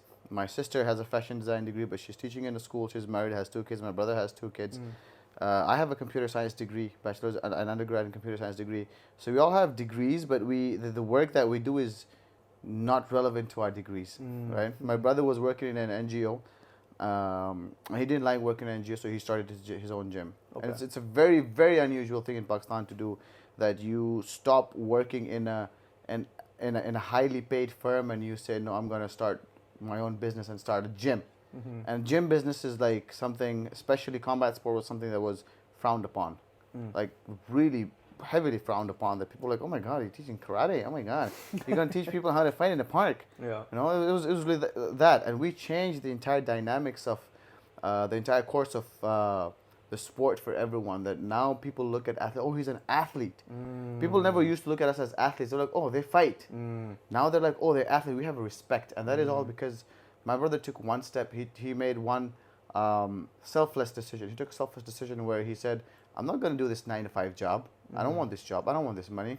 He worked for I think 27, 28 days, and he had 1 or 2 more days left at his office, and he's like, I'm sick of this. I'm not going to do this. I'm like, you're going to get a lot of money. Just go 2 more days and give me that money. Give me your paycheck. He's like, I don't want that money. I'm not going to give you that money. I'm not going to that place. He used pretty serious words for that place. But I'm going to filter it. He said, I'm not going to go to that SH place. And I'm not going to work there anymore. I don't need the money. I'm going to get back to my gym. I'm going to get back to what I was doing. And we started the gym from scratch. And now we have one of the most famous and the most renowned athletes in the country from that place. One of them is myself. Alhamdulillah, one of them is my sister, my younger sister, Anita, who has been on Pepsi billboards within like 2, 3, 4 or 5 years of her fighting career. 2, 3 fights, and she was on PepsiCo commercials. On billboards in the country. Everybody knows her. She's like all over social media and media in Pakistan. You know, myself, I have like a lot of social media presence. So all of this, all the background is because we didn't do usual stuff in Pakistan. And I realized that you need to have, because the new era is the era of social media. If you do not, so this is what I say to a lot of fighters. A lot of fighters are like, oh, I'm going to fight, I'm going to make money like Conor McGregor, I'm going to get rich. No, you cannot get rich like Conor McGregor, because there was only one Conor McGregor. He pulled that off, just like Muhammad Ali did. There cannot be more than one Conor McGregor. If there's an Uloomi, there can never be another Uloomi. Someone can try and copy me down the line like 20, 25 years, 30 years down the line.Maybe they can pull it off, maybe make more money than I obviously will make more money than I do. So, big baller over here. Big baller, exactly. I'm not making any money. No. So, they'll make all the, so I tell all the fighters to invest in themselves. This is another way for me to invest in myself. I'm a firm believer of investing, be it in terms monetary or be it in terms of knowledge. So this is for me a lot of knowledge, skills, and all of that investment as well. Right? So having a social media presence is not only beneficial for me, but for other athletes as well. We always have, again, we are firm believers in giving back to the community, giving back to the society. My parents, they come from an area in the northern areas of Pakistan where we have, the community works. We don't do stuff for ourselves. In our religion, we believe that human beings are the only animals in the world that do things for others. The biggest difference between human beings and animals in the world is that animals live for themselves, human beings live for others. So we believe in that, and that's what we follow. That's what we firmly believe in and practice and preach. So when we do all of that, what happens is that we believe in good karma, it comes back. So whatever comes to us, we try to give it back to the community and to the society. And this is exactly what and why we do whatever we do. And I try to preach all of this because if I'm bringing good to let's say 2 people, 2 athletes, and they bring good to 2 more, each athlete 2 more. So that's like I'm bringing good to 4, 5, 6 people. Because of me, it's a ripple effect. So might as well bring good to the entire community this way than just try and keep it to myself. And it's the example of sand. When you go in a desert and you grab the tightly you hold on to and grab to the sand, the more faster it gets out of your hands. So the more you try to keep it, just in your hands as casually, the more it's going to stay in your hands. So the more you try to give back, and the less you try to hold on to things tightly, the more you will, you'll feel good. You will feel alive, and you will feel like you're giving back, and you'll contribute more. So with all of that, obviously I have to do things for myself as well. I have to do stuff for my own being, my own well-being as well. So I'm trying to keep a good balance between whatever I can do for myself and for others. And I know this for a fact that if the more I do for others, the more good's going to come to me. So I try to bring good for others. And advocating for other combat sport athletes, I've been in their place. I know how they feel right now. So I know their pain. I know how it is when you don't have money. When you have a competition coming up, you're more than capable of winning that competition, but you don't have a sponsor. When when you can go win a gold medal at this world championship, but at the same time you don't have the money to pay for your visa fee or your flight ticket, your airfare, or your boarding and lodging expenses at some place. So Yeah. I know how that feels, and I don't want anyone else to feel that way. So all of this is for that, and obviously, it's the need of the hour as well. That when you know that this is the time of social media, you have to play the social media game right, and if you do that right, you will benefit from it, and others will benefit from it as well. So that's the basic idea and the concept behind it. Nice, man. Yeah, I like that, and because you again, I wouldn't have ever known about the Pakistan athletes if it wasn't for like some of your postings. There is like what's the guy in karate combat? What's his name? Shahzaib Rind. Shahzaib. Shahzaib. Yeah. Shahzaib. Okay, so I saw him because his gym they make a lot of like Yeah. kind of viral Yeah. like content. It's like a lot of fun, right? Goat shed. Yeah, so I found out about him and I was just like, but again, it's just the correlation and the support that you guys have for each other is like, it's really like impressive, you know, because you guys That's what's needed, man. are tight knit. Yeah. And not only is he also like pushing it forward, like he's doing like similar to you, where he's like, oh, Exactly. yeah, it's me, but it's also like my country, you know. It's a social responsibility for us. Yeah. We believe that, you know, if I've reached a position, if I've reached a status, then I should be pushing for others too. You know, we just can't be selfish and say, oh, I reached this place, so I earned it. Yeah. Yes, I did earn it. I did work hard for it, but it doesn't mean that I get to keep it. Tomorrow, when I'm older, what am I going to do with that place? You know, I mean, look at all these greats of their era. Yeah. They did all the great things that they could, but now where are they? Yeah. Right. Yeah. So if you don't pass the torch on to someone else, then it's of no use. Yeah. No, that totally makes sense. I want to talk about you getting to Thailand and getting sponsored because it's a big deal, you know. Especially at a gym like Fairtex where they don't just hand these things out, you know. And so I know you've been to Thailand before. How many times have you been to Thailand? The first time I got here was, shout out to my sister Diesel Diva. She was my first ever sponsor and my constant and my consistent sponsor ever since.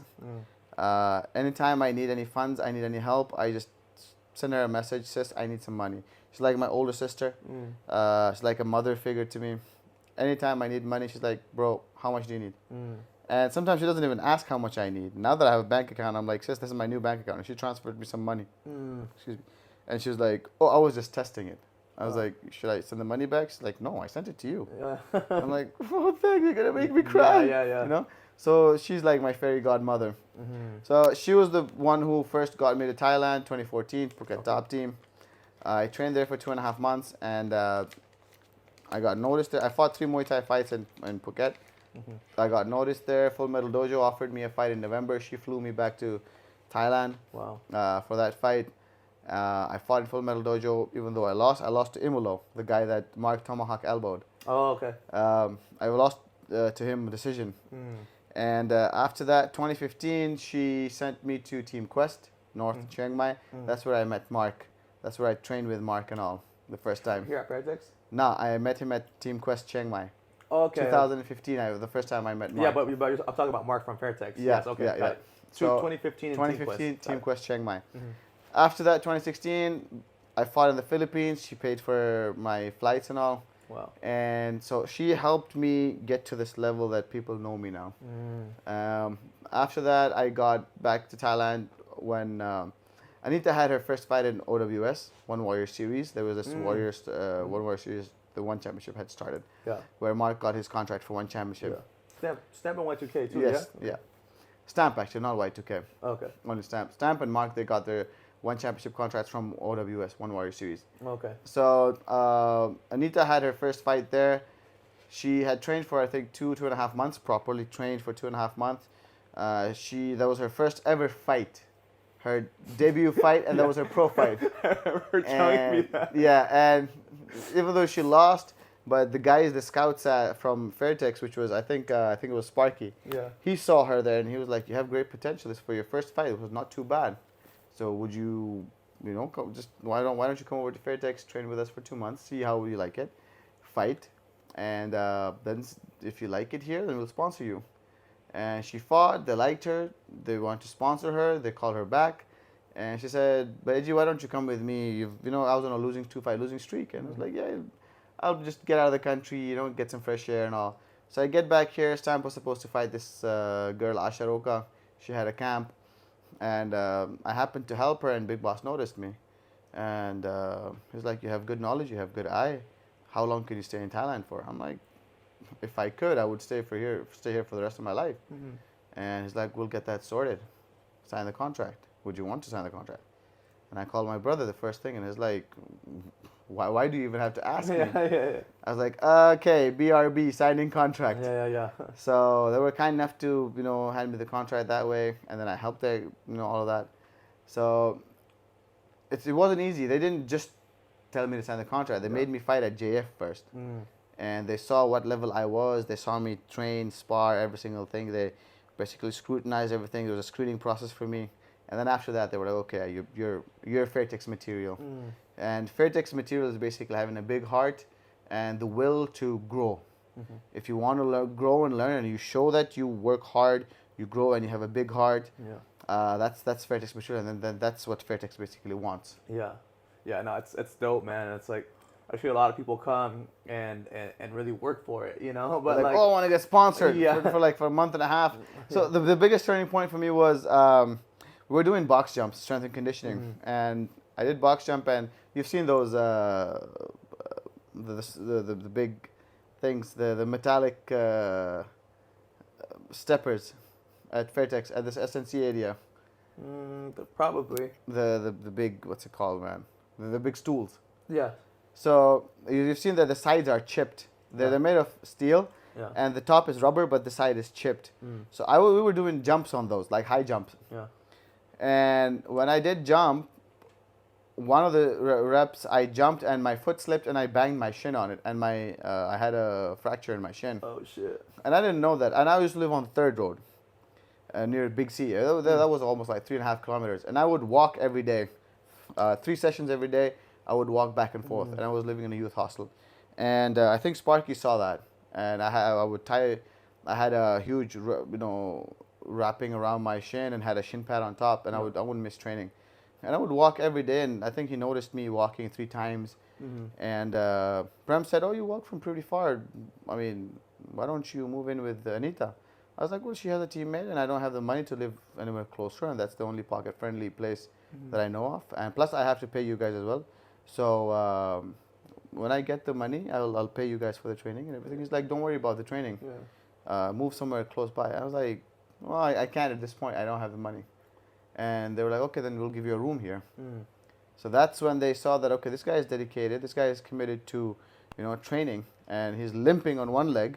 He has a fracture in one leg, but he's still showing up for training. He's still here for the camp. I was helping Stamp with the camp and everything, and trying to train with one leg. But I mean, I earned it the hard way. I mean, I've all the hard work in the past. That was that. But what actually got me at Fairtex is that me physically being here, and every single day, even though I was hurt, I was broken, physically broken. I wasn't mentally broken. I wasn't emotionally broken. I was still pushing through, and they saw that, and that's what they wanted. They're like, that's championship material. And that's exactly what we need. And I was like, well, then here I am. Yeah, for sure. I think also it's interesting because I think you have a good blend of styles. So what have you trained in? Did you start in MMA specifically, or what styles were you trained in prior to making the switch? So my father was a Bando black belt. Bando is sort of Taekwondo. Okay. Like kind of an offshoot of Taekwondo. Okay. He was kind of like a street fighter in Pakistan back in his time. Like long curly hair.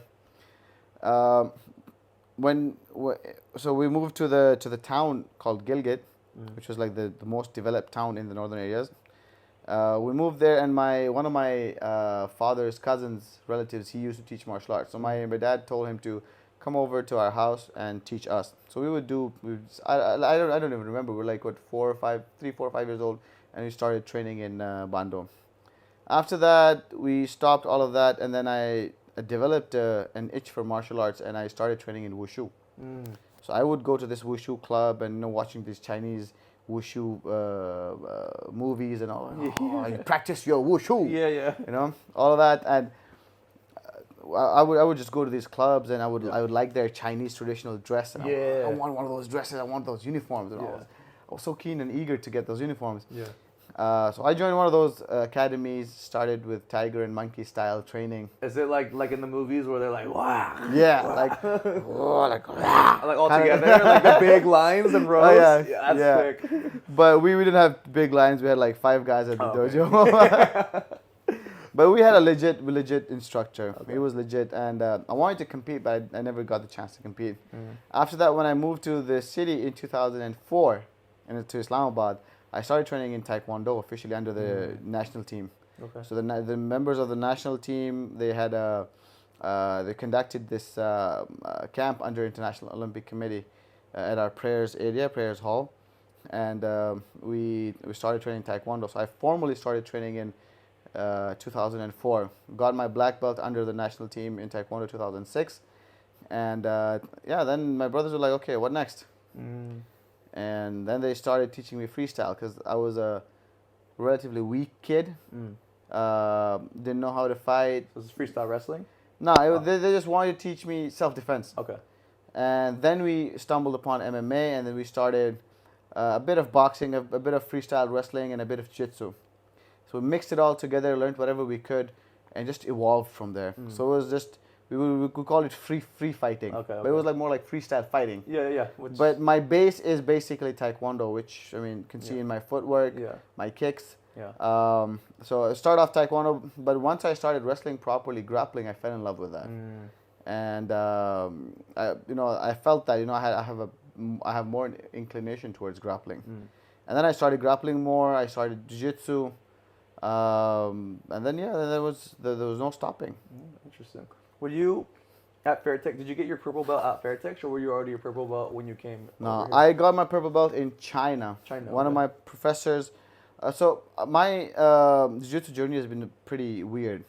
Not a lot of people are a fan of my jiu-jitsu journey because we didn't have any black belts in Pakistan. Yeah, well, it sounds like it already. Like, here in China, I'm like, wait, where have you not been? So I trained at Phuket Top Team. I was a white belt. I trained Phuket Top Team. They said, oh, you're going to get your blue belt soon.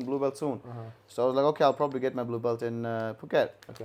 I didn't get my blue belt. I went back to Pakistan, still as a 4-tab white belt. And they're like, oh, you're already a blue belt. I was like, then somebody give me a blue belt. Yeah. I was hungry for belt back then. Yeah. And then I went to Team Quest, and Professor Bruno was like, you're almost there. I was like, yes, I'll probably get my blue belt. I didn't get my blue belt. I go back. So I started training jiu-jitsu in 2012, like in the gi, 12, 13. And 2015, I still don't have a blue belt. So December 2015, Professor Carlo Almeida from GF Team, Brazil, he comes to Pakistan. Some people had a sponsored trip that he did a seminar in Pakistan. He comes and is like, would you mind if I grade you? I was like, please. With all due respect. Yeah. So December 5th, 2015, I was like, I'm begging you, actually. give me blue belt. So I got my blue belt December 2015. And blue belt for the poor. Blue belt. And after that, I got, I was supposed to fight in China, Rebel FC. So one of the guys who was fighting there was a 4th degree checkmat black belt, Professor Adriano Balbi.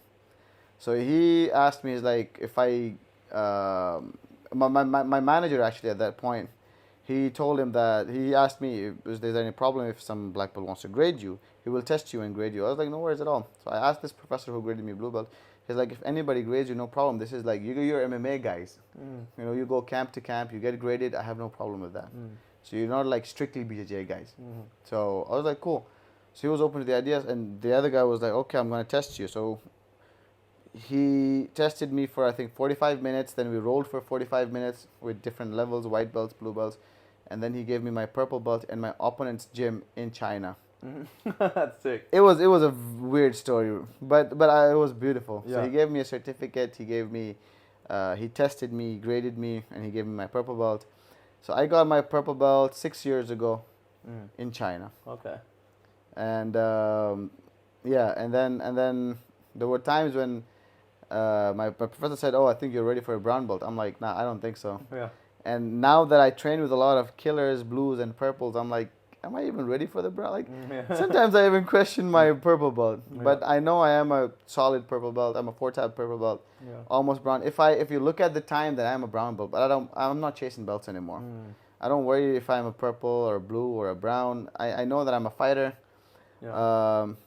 Yes, being a black belt or a higher ranked belt is good for publicity. It's good to make money. That he's a black belt, he's an MMA fighter. You know, it sounds good, and it looks very flashy, and you know, it's like, he's a black belt and he's an MMA fighter, so it helps you make a lot of money. But if I was in this business for money, then it would have been a different story, right? So I'm not chasing belts. So yeah, that's basically my jiu-jitsu story. A lot of people, Coach DJ once said, I'm gonna grade you brown. I was like, Coach, whenever you think I'm a brown belt, grade me a brown belt. And then he left the team. After that, Frank was like, I think you're ready for your brown. I'm like, if you think I'm a brown, give me the brown. I am in no rush. And I haven't been to a jiu-jitsu class because of my Muay Thai fight. These past 3 months, ever since I came to Fairtex, I had my fight got pushed 2 more weeks. So I had to focus on my Muay Thai, and I haven't been doing jiu-jitsu. So now on to the jiu-jitsu journey back again. Oh yeah, man. Hopefully, let's see. Last night my brother messaged me. He's like, okay, so now that you've had your Muay Thai fight, what about your brown belt? I was like, bro, stop. Stop. I'm not chasing belts. It's like, you gotta chase belts.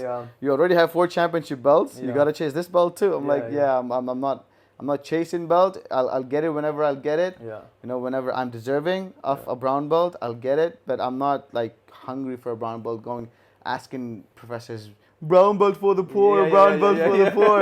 And, I mean, I've rolled with a lot of brown belts. I swear, I've rolled with a lot of brown belts who, not taking anything away from them, but like, I feel like, really, these guys are brown belts? Like, I'd smash them 9 out of 5 times. You know? And then there's some purple belts that I roll with. I'm like, am I even a purple belt? There's blue belts I roll with. I'm like, holy moly, bro, this guy. But then there's levels to everything, right? There's levels to this game, so you don't really know. You can't really gauge. So I'm just going with the flow, man. Exactly. Just as long as your confidence is there. Oh yeah. That's all that matters. Oh yeah, exactly. I forgot to ask you. This is gonna be a cut, but do you have anything to do? Because I'm like pushing in questions, and I want to make sure we're not like. I had to drop Anita at the room. She's like, I'm sleepy. I had too much food. I'm like, chill, you relax. So in the evening we have to go run groceries, but that's after sunset. Okay, perfect. So. All right. So I just want to make sure I'm not like pushing my time with you here. Cool. Today's yours. And also, I wanted to talk to you about paid sponsors because you seem to have done a really good job with getting paid sponsors, and that's a big struggle because I think as fighters we're pretty good at getting like services usually, you know. Usually a business, if you give you a service, it doesn't cost them too much. You know, like if they already have a business standing and they're going to give you a service, for example, I had like a sensory deprivation. Like we're already there. We give you an hour a week or whatever. It's like, okay, I can do that. But picking up paid sponsors is a little bit more challenging. So I wanna pick your brain a bit about how that happens. Like, do you reach out a lot on social media? Do you meet people and just make a connection? Like, what is your way about going about this? So I've spoken about this in one of my videos as well. I watched it yesterday too. That's why I wanted to pick your brain. So basically, it's exactly how I said in the video, or how Bashir said in the video, that you have to make connections. And if you don't have connections, you have to have people who have connections. You have to have friends who have connections, and then you have to meet those people through your friends and make those connections. So for me, as I said, that I have a presence in the country. So a lot of people, when they look at combat sport, they have 3 names that come in their mind. Number 1 is a boxing guy. He's a boxing sensation, boxing superstar, Usman Wazir in Pakistan. Shout out to Usman Wazir. He sponsored me as well. He helped me, last year when the world was shut down and no one was, a lot of people were like, we're not making any money. That guy gave me the money to fly out to Thailand. He gave me money out of his pocket. So shout out to him for that. Big shout out for real. Big shout out, bro. And the second guy is Ahmed Mujtaba, who's already in 1 championship, who recently fought Sage Northcutt in the... So I remember you talking about that fight too, Yeah, he was an ex-teammate. So just because he's making big waves in 1 championship, he has a big name. And third, that's me. And third is me. So I pooped the mic. So my thing is that out of all the combat sport athletes in Pakistan, I am the most well spoken of them all. Educated, well spoken. I carry myself well. So what brands want is they want a representative. What it's like when you want to do business, you would not call a junkie out here and be like, "Oh, talk about your experience in life." Yeah. You want someone on camera who is presentable. Same is the case with the sponsors. They want to do business. When they want to do business, they want to show a face which is presentable, who can speak, who can do whatever you want them to do. So if they want me to take my shirt off and flex, I can do that. If they want me to put on good clothes, I look good. If they want me to put on sunglasses and say, buy this product, it's going to happen, right? Yeah. So I'm like, they're all in one investment. So that's that for them. They can give me services too, but then that's not going to help them make any sales. So in Pakistan, how usually things work is that the services are pretty expensive. Like expensive, what I mean by expensive is that if you want someone to, let's say, get you a ticket to Thailand, so whatever they sponsor me is gonna be relatively cheaper than them sponsoring me a flight ticket to Thailand. So what I do is, if let's say if a flight ticket to Thailand is $1,000 for Pakistan, I'm gonna tell 5 people, look, it's $1,000, pay me 500, right? 500. So maximum 3 out of those 5 or maximum 2 out of those 5 are going to pay me 500. Or if one of them pays me 500, now I know I have $500 done. And then I can say, look, you didn't pay me 500, at least pay me 100 each because I got 500 already. So that way I secure, even if they pay me $1, $10 or $100, I try to make sure that I secure those people at whatever cost that I can. Right? So I have a pool of sponsors. So the next time, and then I give them a big benefit or a big shout out or a big mention in return. Right? Whatever they think is, you will see soon my post coming up about my sponsors on my social media. So I generally randomly some tag because as per contract, what happens is that somebody sponsors me for a fight for the next 2 or 3 weeks because the hype is going to stay up. So I'm going to keep on mentioning them, mentioning them. People see a lot of it, right? Oh, this company sponsored him, that brand sponsored him. But I don't usually do that. The 3 weeks period is there. It's for the contract. But after that, I will still keep on giving them shout outs. I'll still keep on tagging them because they helped me at the time when I needed them. So I'm going to keep on promoting their business because that's like a long-term investment. So when I keep on doing that, I build a trust. So when you build trust with someone, this is professional trust. When they trust me with their work, they're going to trust me with their money. So anytime I'm in need of anything, because they didn't even ask for the publicity that I gave them after those 3 weeks, then they feel like, okay, this guy has given us more than he promised. So we should, they feel obliged to help me out. I should go above and beyond. Exactly. So if I can go above and beyond, they feel like, okay, he's gone above and beyond, so we can do that too. And everyone in the world has money. Almost everyone has the money. But the problem is, where do they want to invest it? A lot of people say, but I'm a great fighter. Why don't they invest in me? You're a great fighter, but are you a great representative? One championship wants great fighter. Fine. But that's because they want fighters. Any brand who would want to invest in you would not want a fighter. They want an investment. They want a face. They want a product. So you have to think business. You have to think along those lines. You have to think about business. And this is where I think I stand out because I have a mind of a businessman as well. That's what this was like a very famous quote from my mom when I was a kid. She's like, when you grow up, you're going to sell us all. You're going to sell the family just so you don't starve. It was because I remember I didn't have money for lunch, so I sold my pencil. No, actually, I once sold my pencil, and then I had an idea. I bought that pencil back, and then I put my pencil sharpener on rent. So it was like, let's say, 5 cents per sharpening, and I made a lot of money like that. It's like, oh, I have. My mom got it from England. Oh wow, you have a pencil sharpener from England. I want to sharpen my pencil. Oh, it's so nice. Everyone's writing after writing 10 lines, they would sharpen their pencil. 5 rupees. It's like 5. I made a lot of money. I was like, where'd you get this money from? Well, I made money. So I had that mindset. So when you have that kind of a mindset, right? I mean, when you have that kind of a mindset, you need to have business. And at the end of the day, there's a shelf life of every fighter. Every fighter comes with an expiry date. Yodson Clay was the best fighter of all, one of the best Muay Thai guys of all times. Where is he now, poor guy? I don't know. Exactly. You don't know where he is. Do you even hear from him? He fought 2-3 years ago and won championship, right? Yeah. He lost. What happened? Yeah. We don't know Yeah, where we he don't is. know, yeah. Does he have money? We don't know. No. Is he one of the rich guys like Senchai and Buakao and Rodtang? No, he's not. Yeah, we don't know. Right? So had he invested and had he had a business at that point, he would have been somewhere in the news and then he would have made more money. Yeah. Just like Rodtang has. So you always need to have a business.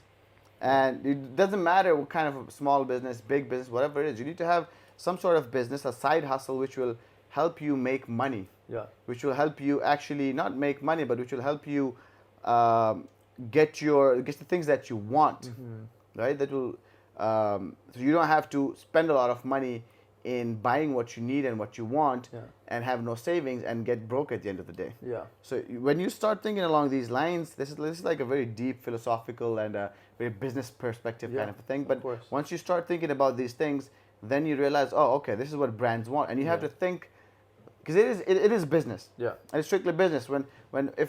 If Fairtex sponsors you with their shorts, what do they want in return? They want you to wear those shorts and show the people that you're wearing their shorts. Yeah. But if you are someone like Rodtang and Superbon, they're gonna pay you to wear those shorts, right? If it's someone like me, they'll be like, yeah, we don't want you to wear our shorts. We have Rodtang and Superbon wearing our shorts. We pay them, right? So I have to rise up to that level. Once I rise up to that level, then I can ask for that kind of money. So you have to become a brand. I always say this: you have to become a brand. You have to have a face value, and once you have a face value, then you can ask for anything that you want. Yeah. Okay. Yeah, and I like that because I think we approach it in a similar way. Because when I look at your brand, it's Uloomi. It's not even MMA fighter. Like, of course, that's a part of who you are. So sometimes I see you jamming on guitar. I see you cooking. I see you, just chilling. And people follow you and have love for you and like respect you. So. One thing that I will tell people about my journey and why I labeled myself as Robinson, and I think a lot of people know me as like Robinson Who. I was like Robinson Who. I was like, why? Because in a way, it has my story of the underdog, like when nobody knew who I was, and like just like it's basically, long story short, I moved away, did the whole like David Goggins rebrand, and then so I made Robinson, which is my real name before I went by Robbie, and I would come from a small town. So, but if anyone from my current life went back to my hometown and was like, oh, Robinson's this cool guy, whatever, fighter, has cars, or whatever project I had going on at the time, they would go to my hometown and then they'd be like, oh yeah, we know a guy that's kind of like that, but his name is Robbie, and they would be talking about the same person. So when they go to my hometown, they would say Robinson Who. Robinson Who, yeah. So it's a story of the underdog. And then, so the next thing that I was focusing on, I was like, I don't know, because I've changed hobbies a lot in my life. I have gone from music, breakdancing, race cars, so like all different types of music stuff and entrepreneurship, right? So we changed a lot, and I was like, if I would have been like 4X guy, 1, 2, 3, or 4X king, or like the Muay Thai guy, whatever, I would never be able to evolve. Exactly. Where whatever the brand is like it's me. So if I decide to quit fighting today and build a race car, and the people that are still going to stick around for that, like, oh, it's Robinson. It's not, oh, Muay Thai guy is building cars now. And then car guy is building whatever. Like, he's fighting. Car guy is doing Muay Thai. Yeah. So it's still unique to you because it's you. Exactly. So again, like you're saying, your business, your brand, it's you, and no one can take that away from you. And it's not limited to a certain niche. While you open up your brand to the niche of like Pakistani fighters and advocating and doing things like this, you do a good job of also isolating it and still making it uniquely your own. And then using that the image that you have presented yourself, combined with your martial arts skills, it makes a really, really good storm. Like the gears just kind of mesh. Right, because we do see guys that try so hard on the business side and they're crap fighters, or the guys that are great fighters and crap on the business side, right? Combining those two together, I think you've done a really good job of that, and now that you're starting to pick up the momentum with the fights and stuff, there's good things coming for sure. Well, the thing is that, like I said before, that I come from a place, physically and like with a place and from a belief perspective as well, that I come from a place where we believe in having a balance. Anything you do, you have to have a balance. even though I don't even have an established brand as yet, I myself am a brand. I don't have a brand, and unlike you, I don't even have any merchandise yet that I have, put out there. I did like 2, 3. I did a hat and a mug, and people are like, oh, I want that, I want that, I want that, and I just experimented with it. So the thing is that I still haven't even started having a brand, and people are still liking it. And I try to keep a balance of things, but obviously once the wheels get rolling, once I feel it's the need of the hour, the brand's gonna come out. Yeah. So right now my focus is on fighting, but I know that I'm gonna focus on fighting, but at the same time I have to focus on other things as well. It's just like you're driving a car. You're focusing on the road, but your ears, your nose, your senses, everything is like listening and smelling and paying attention to whatever's happening inside the car, the sound of the engine, if something is burning, if you feel anything is wrong with the tire, with the wheel balance and everything. It's not just that you're looking at the track, you're driving, but at the same time you're feeling what's happening inside the car as well. Yeah. You're getting a feel of the car as well. You feel like, oh, I'm putting too much pedal on the gas. I gotta slow it down because I can smell something burning. Yeah. It's the unusual smell of burning. It's probably something else. It's not the tires burning. It's something else burning. Yeah. Right? You feel some shake in the car. You're like, something's off. Yeah. Right? So you hear something clicking. You hear something going off in the car. You're like, maybe next turn the car might flip over. So it's just like that. So you have to make sure that all your senses are working at the same time. So your peripherals have to be activated, working at all times. So if I'm doing music, if I'm cooking, if I'm trying to learning how to bake or swimming, every single thing that I'm doing it has a purpose. And the main purpose, even from this fight, my brother shared this when he shared my fight, is that resilience, because Pakistan is right now going through a very, very critical time, very political and economical crisis right now. Oh, wow. Right? Good, bad. I mean, whatever the political situation is, the economical situation is really bad. Yeah. We were going through a crisis, and because of that crisis, like my fight gave out a message to the people, which is why I got a lot of love for this fight. This was because my fights are always hyped and announced. When I was cutting weight, people were like, "Oh, why are you cutting weight?" They were sending me food pictures. Yeah. They didn't even know I had a fight coming up. And when I posted a day before my fight that, I'm fighting tomorrow, my opponent is so tall and this and that, I'm like, you're fighting tomorrow. And then all of a sudden so many people started showing love and this media attention and everything just in one day.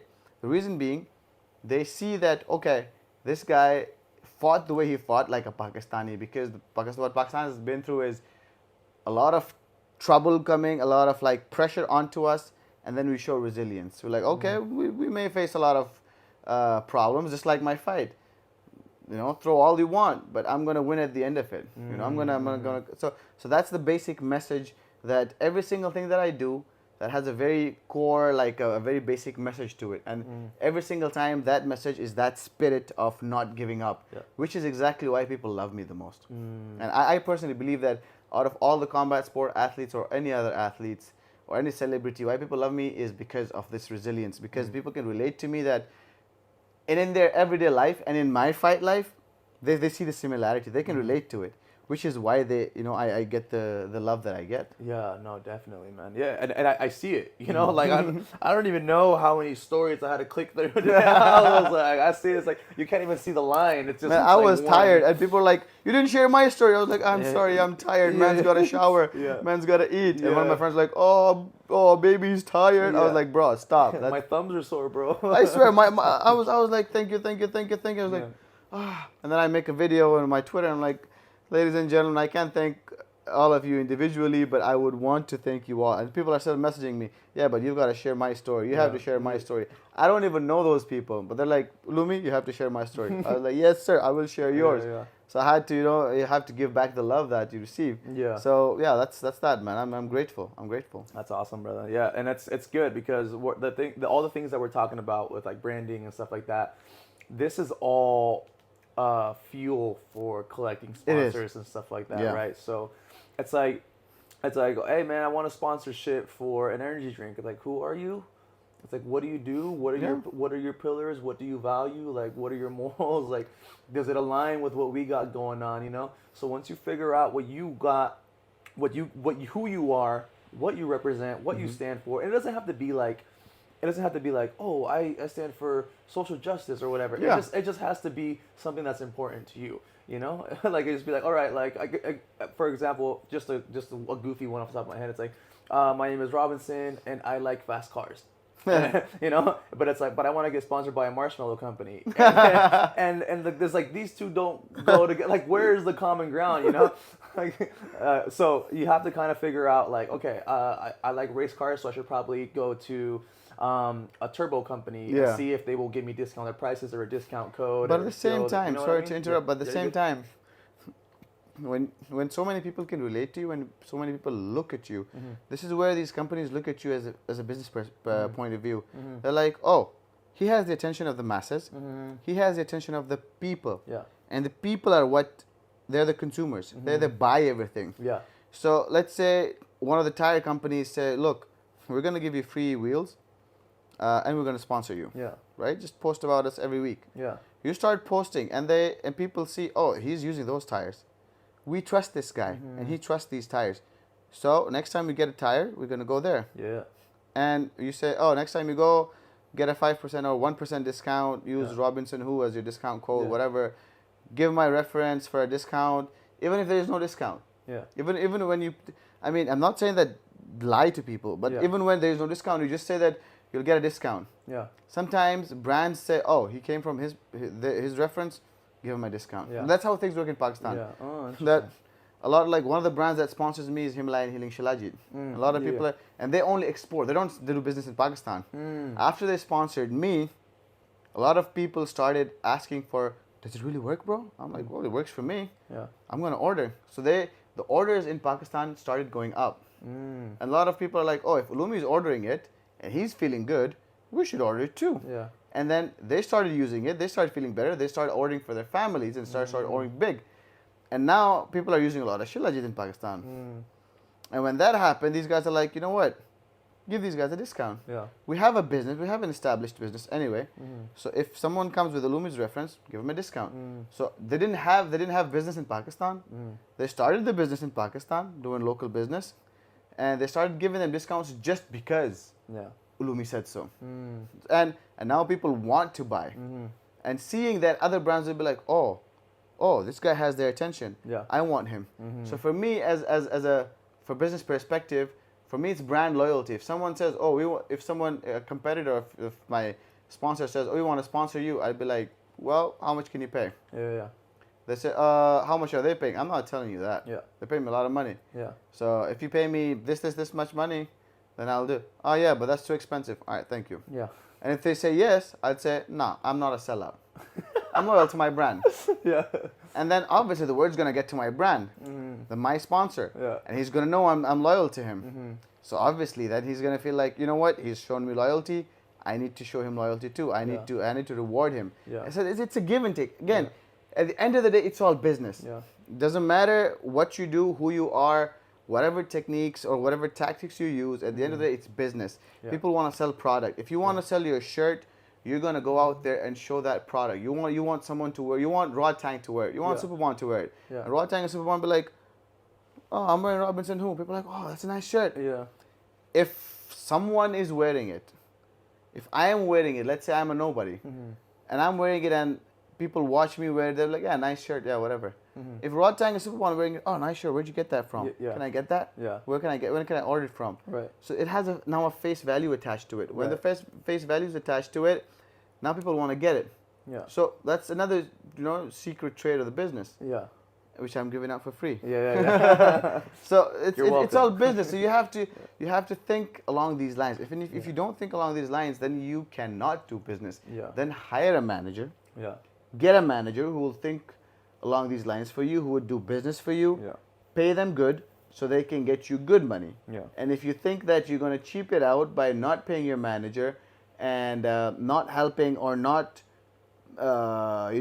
making sure that you take care of them, they won't be taking care of you. Yeah. Simple as that. Yeah. It's very necessary to have a business Very mind necessary. these days, Yep. Because again, I think there was a time where we know like the great boxers, right? In like maybe like the 1920s, Yep. like early 1900s.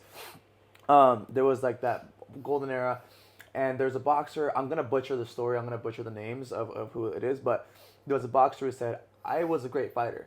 No, I was a good boxer, but the writers are what made me great." Yeah. Because the newspaper articles, they were the ones that made me great, because that's how people found out about them. They're like, oh, the legends of this or whatever. Exactly. It's a beautiful fight, and they write it, make it interesting and engaging, and that's why people know them, and that's why they were so well received and loved because of the writers. And now it's we have the opportunity in our lifetime, now here and now, to be the writer. Yep. We are putting out our own media on each other. Exactly. So I could be like, hey, what I put out about myself, I can tell my story. You can tell your story. Yeah. We can put on other people. We can make each other great. Exactly. Versus we don't have to, please write about me, please, or no one's gonna hear about you. You can literally be responsible for your own like breakout year or like breakout story or whatever like that. Creating this content, and then when sponsors notice and stuff like that, it makes your life a whole lot easier. So, Yes. as a fighter, being a fighter is already hard enough. Why make it harder by not developing as a business person? A little bit, even if it's just a little bit. If you're develop your business skills a tiny bit, just a smidge. It's just a tiny example. In a fight, you go for that knockout bonus. You push that extra mile in those 6, 9, 10, whatever minutes that you have. Yeah. Why don't you do that in your life? 10 minutes every day. Yeah. Right? You don't have to push that hard physically. You won't get hurt. 10 minutes every day. Give it to that so you can make that extra dough every single day. Yeah. If you're making 10 grand in one fight, would it be bad if you make 10 grand every month without even fighting, without you even noticing you're making money, and it's just flowing in your bank account, 10 grand, 10 grand, 10 grand. And at the end of the year, when you look, it's 120 grand. Where did this money come from? Yeah. I'd forgotten about it. Yeah. And 2 years, it's 240. Yeah. And it just keeps on getting doubled and doubled and doubled. And by the end of like 5 years, you turn back, you're like, wait, I made $1 million? How did this happen? I don't even know. That's how money's made. Yeah. So you can never be fixated on, I'll fight, make money, fight, make money. Because that's the money that you may use to eat for your camp, for the next fight camp, for your recovery, and then you're out of that money. What are you going to do next? Yeah. So you always need to have a side hustle that will help you, be it business, be it anything. A lot of fighters that I've seen, Dustin Poirier started hot sauce, right? Another fighter, I forgot his name, started a coffee house. Donald Cerrone, he has his own ranch. Yeah.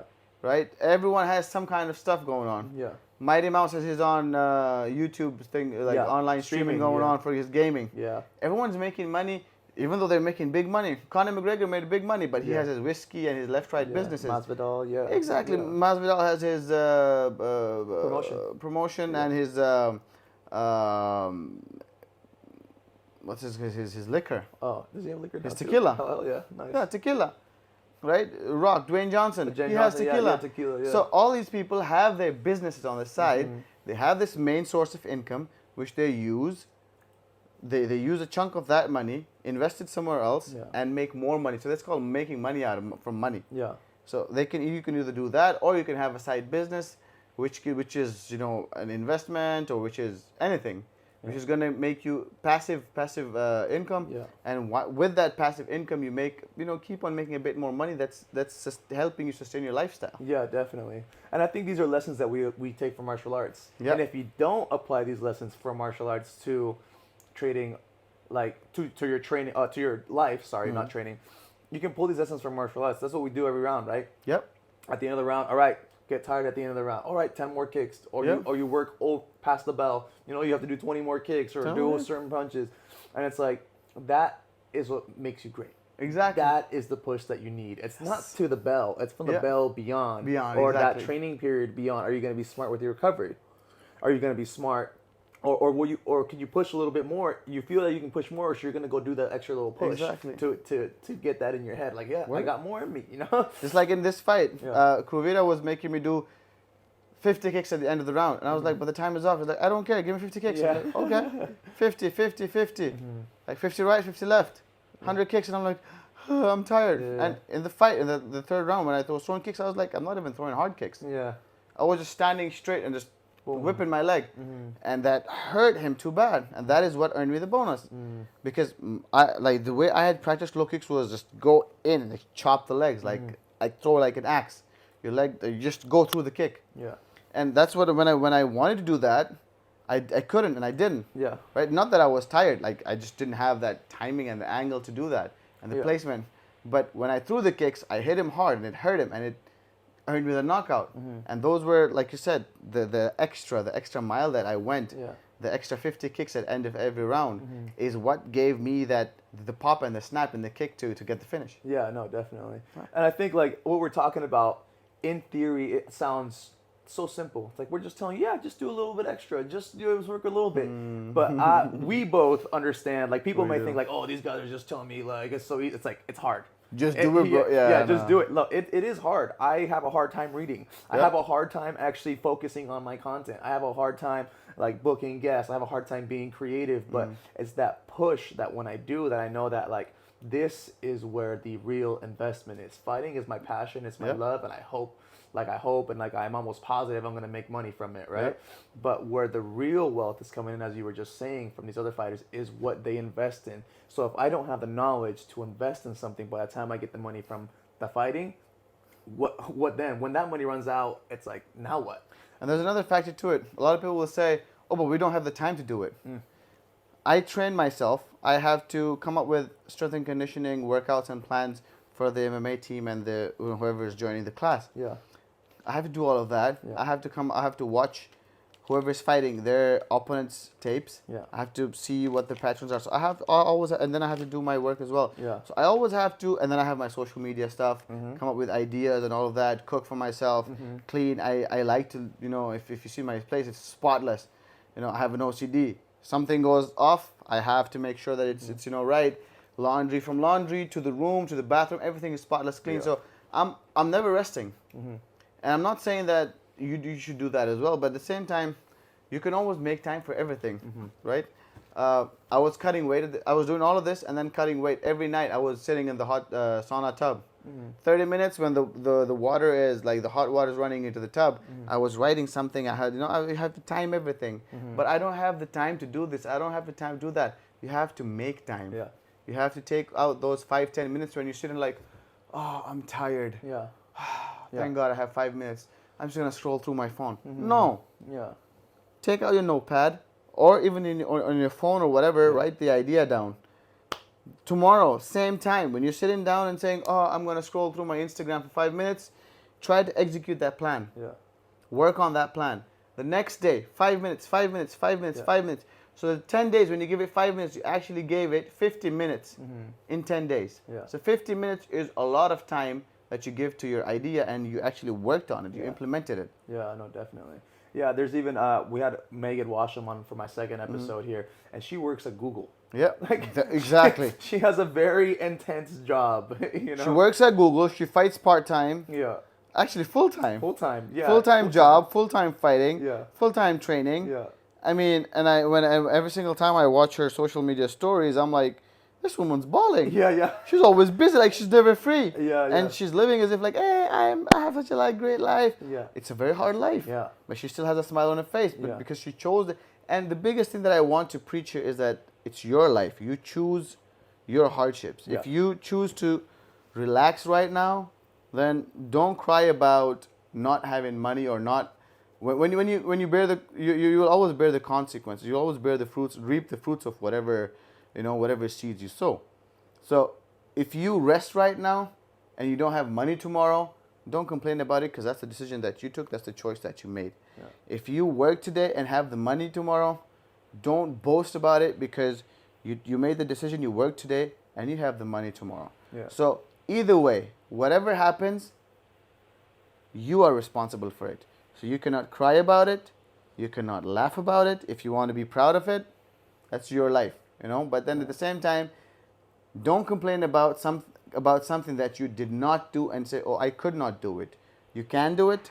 Just because you did not do it doesn't mean that you cannot do it. If you can do it today, you can do it tomorrow. If you can do it right now, you can do it after 10 minutes, 20 minutes, after half an hour or tonight, anytime. Yeah, no, definitely, man. And it's like, again, another quote from Meg is like, we live in an era of where it's like self-care, mental health.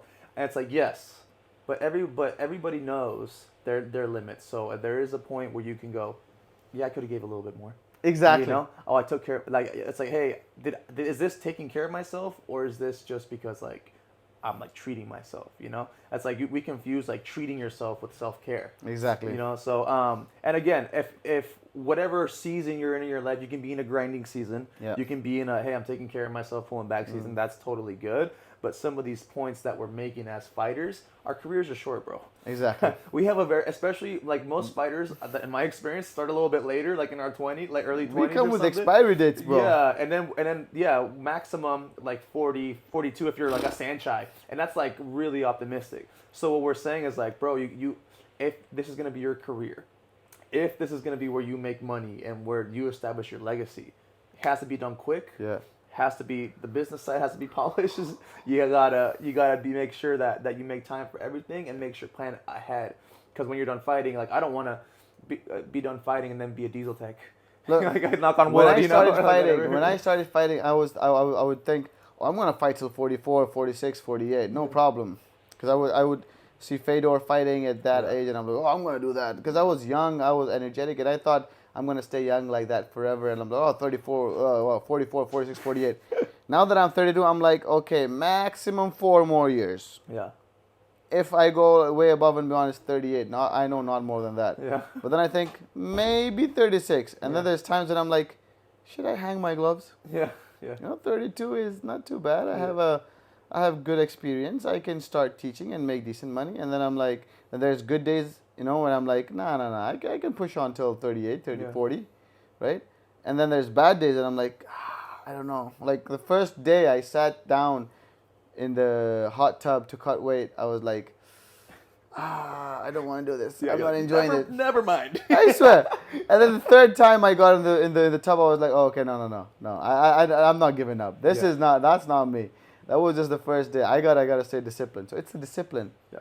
So yes, it's gonna happen. You're gonna have different like energy ups and downs. You're gonna have different energy levels. You're gonna have a lot happening in your life, but then you have to stick to doing what you gotta do. Yeah, that's what I'm saying. The discipline, right?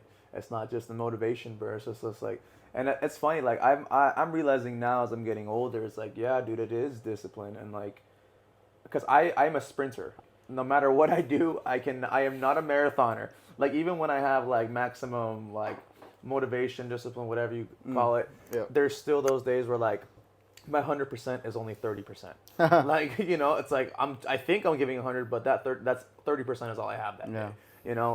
So it's that discipline and doing it over and over again though is what gets me familiar with the things that I need to be familiar with. Exactly. Like if you just completely don't go to training one day, you're not even exposed to the theory or the concept that could have helped you or changed your game. Versus some like which I've done before. I've totally not gone to class and then now I go and I'm like, bro, I'm so tired, but that was actually pretty dope. Like I'm gonna like think about how I'm gonna implement that into my game, Exactly. So, you can't just like go on like the motivation and I'm saying this as a motivation guy. Yeah. Like I've been very big sprinter, just big training and then chilling, dude. Like 6 weeks, 8 weeks. They say pain is temporary, pride is forever. Yeah. I say motivation is temporary, discipline is forever. Yeah. So motivation comes and goes. You'll be motivated. I mean, kids, a 15-year-old kid's gonna watch my video, so I'm gonna stumble upon my low kick video, and he's gonna say, "Oh, I want to become a fighter." Yeah. Get motivated. Yeah. 3 days later, I don't want to train. I don't want to be a fighter. Right? So, and then the motivation is gone. He can be motivated at like 4 a.m. in the morning and start shadow boxing for 3 hours, and then he'll be tired. He'll sleep, wake up. The motivation's gone. Yeah. But it's the discipline that's going to take him and be like, you know what? No, this guy did it. I can do it too. Yeah. And then do the same thing over and over and over and over again every single day. Yeah. Join the gym, get to the sparring, get his ass whooped, and then keep showing up, become a world champion one day. Yeah. So that's the difference between motivation and discipline. Yeah, no, definitely, man. And And it's important when you are someone, you have to recognize it. Oh, yeah. And I think it's hard in the beginning because you start to read a little bit of personal development books, you listen to a motivational speaker, like you gotta grind and whatever, right? You get the tonalities and Yeah. whatever, and you're like you feel it. Yeah. But it's when you don't have the feeling are the days of discipline. When you don't have that, Yeah. when no motivational talk can get you amped up. When you That's have when discipline you're gets you drained, fit. Yeah. when your energy, like it's like at Fairtex, it's like Fridays and Saturdays. When you've hit pads to the max, you've hit like 8 rounds of pads every day, 8 rounds, 5 minutes every day, hundreds of kicks for 4 days a week, and now it's the 5th day of the week, or it's Saturday, and you have to spar, and then you have to hit 8 more pads, 8 more rounds of pads, and then you're like, I can't do this anymore. Your legs are sore, your back is sore from all the standing and from the teeps, and your arms are sore from all the punching and from like getting punched in the face from Ferrari and freaking neck rob and Semapet and Pumpet, right? So all these things, and then that's what shows that's where the discipline comes in. That's what defines and shapes you, and that's what defines what you're going to become. Are you going to be an average person, or will you rise above all of this and write your own destiny? You know? Yeah, definitely, bro. Yeah, I totally agree with that. And another thing I want to talk to you about was because we've talked about this before, is just the dating aspect of being a fighter, right? So sometimes, like, you're married to the game. Like, I had Ellis on. He's like, bro, I've always been married to fighting, right? And, like, I think we all kind of have that if we take it on as a career. So I think I talk about this a lot because the misconception outside looking in is like I become a fighter and all of a sudden my DMs are going to go crazy. And I know your DMs are going crazy right now because you got a big win, right? But what has it been like overall dating? Because you've been in this game 11 years, or 30 fights in that span.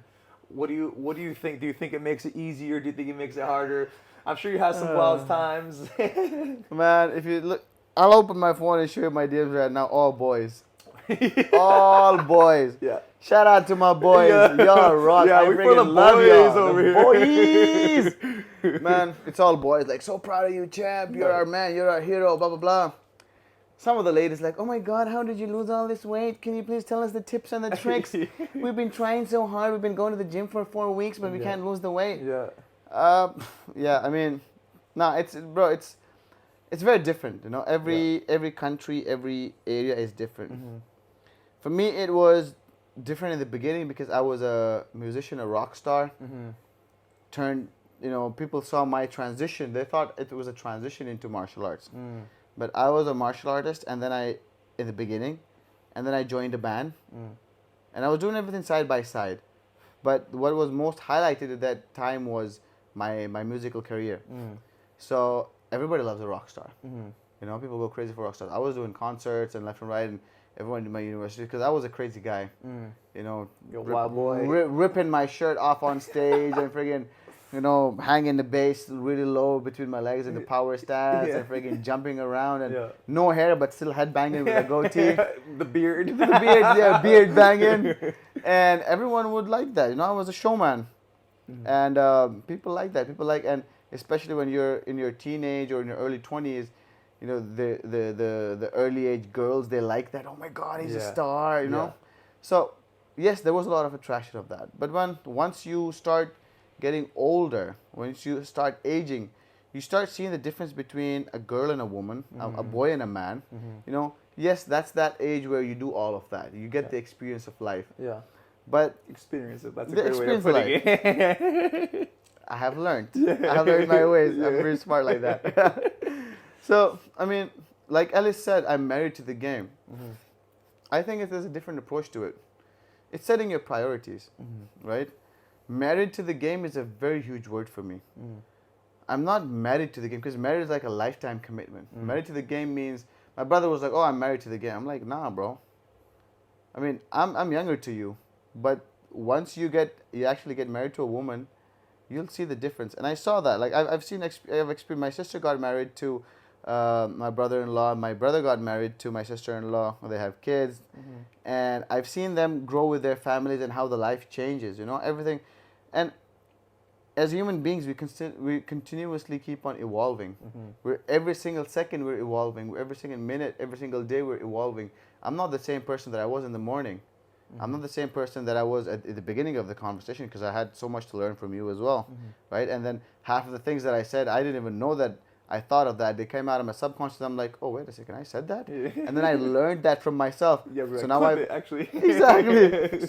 So I'm learning and growing while I'm talking as well. Yeah. So all of these things, they I told my brother that we're not married to the game. We're committed to the game. We have a commitment to the game, and there's different aspects of the game that we're committed. Right now, I'm committed to the fighting aspect of the game. After a while, if I want to coach, I'll be committed to the coaching aspect of the game.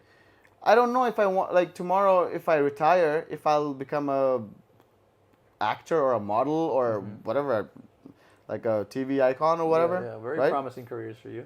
We don't know. I don't know if the face stays the same. Yeah, why yeah. not? Might as well. Yeah. Right? Just I don't know. Get hit, I see. Exactly. That's why I'm trying to save my nose, save my face. The doctor was like, 3 stitches. I was like, no, never had stitches in my life. I want my beauty.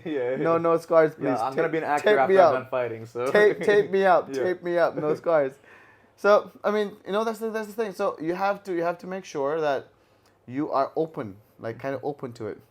But when it comes to dating and women, like I've dated some really amazing women who have supported me throughout my career, who have supported me for who I am and what I do. I've dated some women who have not liked what I do, but I understand their concern and where they come from, because they're not exposed to such kind of things. There's no exposure to this in my country. So they're like, oh my God, why are you fighting? It's so vicious. It's so brutal.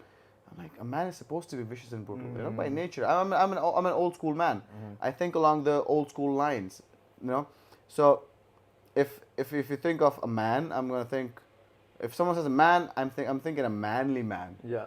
A man who knows how to fight, defend, protect, provide, all of that. Race car, music, fighting, Anything, everything, right? Because I've done all of that. And I'm not a race car, but like a race bike person. Yeah, right? But now I'm like an exotic cars person. Yeah. So get in there, get in there. Big cars person, like SUVs, like Range Rovers and stuff. Yeah. Sponsor me a Range Rover. Yeah. God damn it. Me too. Get me a truck. Yeah. Right? So I'm like that kind of person. So when all of that happened for me, I realized one thing, that it's not that, whenever is the time, it's gonna happen. It's gonna happen, right? I've had some really amazing women in my life who've supported me through and through. Still have all those women in my life who've supported me. People say, oh, you cannot be friends with your exes, blah blah blah. I think almost all of my exes are like, we were so happy for you. Almost all of them like congratulating me on my win. Oh, nice. They're like, oh, so happy for you. You've been at it since day one, since we've known you, and since before the time that we spoke to you, you've been doing this, and you have been an icon, and you've been a trailblazer, and we're so proud of you, that how far you've come, and you're still chasing your dreams, and you're still doing it. So I've had amazing support, and I have nothing against anyone. And I've always looked at the good things in life, or the goods in life. Because if you look at the bads in life, then you're gonna run out of time, bro. Yeah. So you have to appreciate all the good in life. So when you appreciate the good in life, you'll see all the good in life happening. And so with all of that, I know that when the time is right, when something has to happen, it will happen. You're always set and meant to go through something, and like whatever you are in life, you're meant to be there. Yeah. Whatever you're going through in life, you're meant to go through that so you can learn, evolve, and get better. No, definitely. Right? And for me, whatever's going to happen is going to happen. So I'm trying to work some things out. Yeah. If they don't work out, I'm like, no worries. God has a plan. Yeah. If they work out, alhamdulillah. If they don't work out, alhamdulillah. Yeah. God is great. Yeah. God has a plan. He's gonna do whatever's best for me. Yeah. So that's that. I'm just gonna keep on doing what I'm doing. Yeah. And whatever God has in the store for me, it's gonna happen. Yeah. And I'm in no rush or anything. Yeah. I mean, when it happens organically, it's the best. Yeah. I've been with my girl for like 2 years, 3. It'll be like at the end of this year, like 3 years probably. And we were not expecting to date each other. Probably the last, like she would probably think the last person in her book that she would date. Same, like likewise. It was just like. work. It meshed. Didn't have to work for it. It just kind of all worked itself out. We just kind of went with the flow, and here we are, you know. But I think a misconception when you have is like, they're going to be a fighter. All the girls are going to like me, and it's a lot like building a race car. Like when you build a race car, you think like, oh, the girls are gonna notice. You're gonna rev my engine, and then girls are gonna rush over and ask me. It's like, dude, it's guys. It's guys when you go vroom vroom, like, oh my god, who's that? Damn, bro, what kind of turbo is that? What exhaust are you running? Exactly. Like, what's your tune? Like and the same happened when I was in the band. A lot of my friends were like, oh, you're a bassist. No one's gonna look at you. I'm like, nah, it's okay. I don't mind. Yeah. And then when we got on stage, everyone was like, oh my god, Uloomi. Yeah. And it's like, they're not even talking about the vocalist. They're not even talking about the singer or the drummer or the guitarist. Everyone's talking about you. I was like, hey. Yeah. I don't know. I think we're hitting different points. Cause what I'm saying is like guys are the fan. Like you're saying, the DMs are going crazy because it's for the boys. No, I know. Like I'm saying exactly what you were saying. Okay, got you. Like things don't like usually things. On the face, it looks like something. It's like looks like one thing that okay, when I do this, this is gonna happen. Yeah, exactly. Yes. In a band, usually this is what happens. Oh, he's a singer. He's gonna get attention. He's the vocalist. He's the lead singer. He's gonna get all the females. He's the guitarist. He's gonna get the ladies. Yeah. That was not the case in my band. The singer and the guitarist. I'm sorry, guys. If you watch it, I'm sorry, but you guys know this. Y'all didn't get any ladies.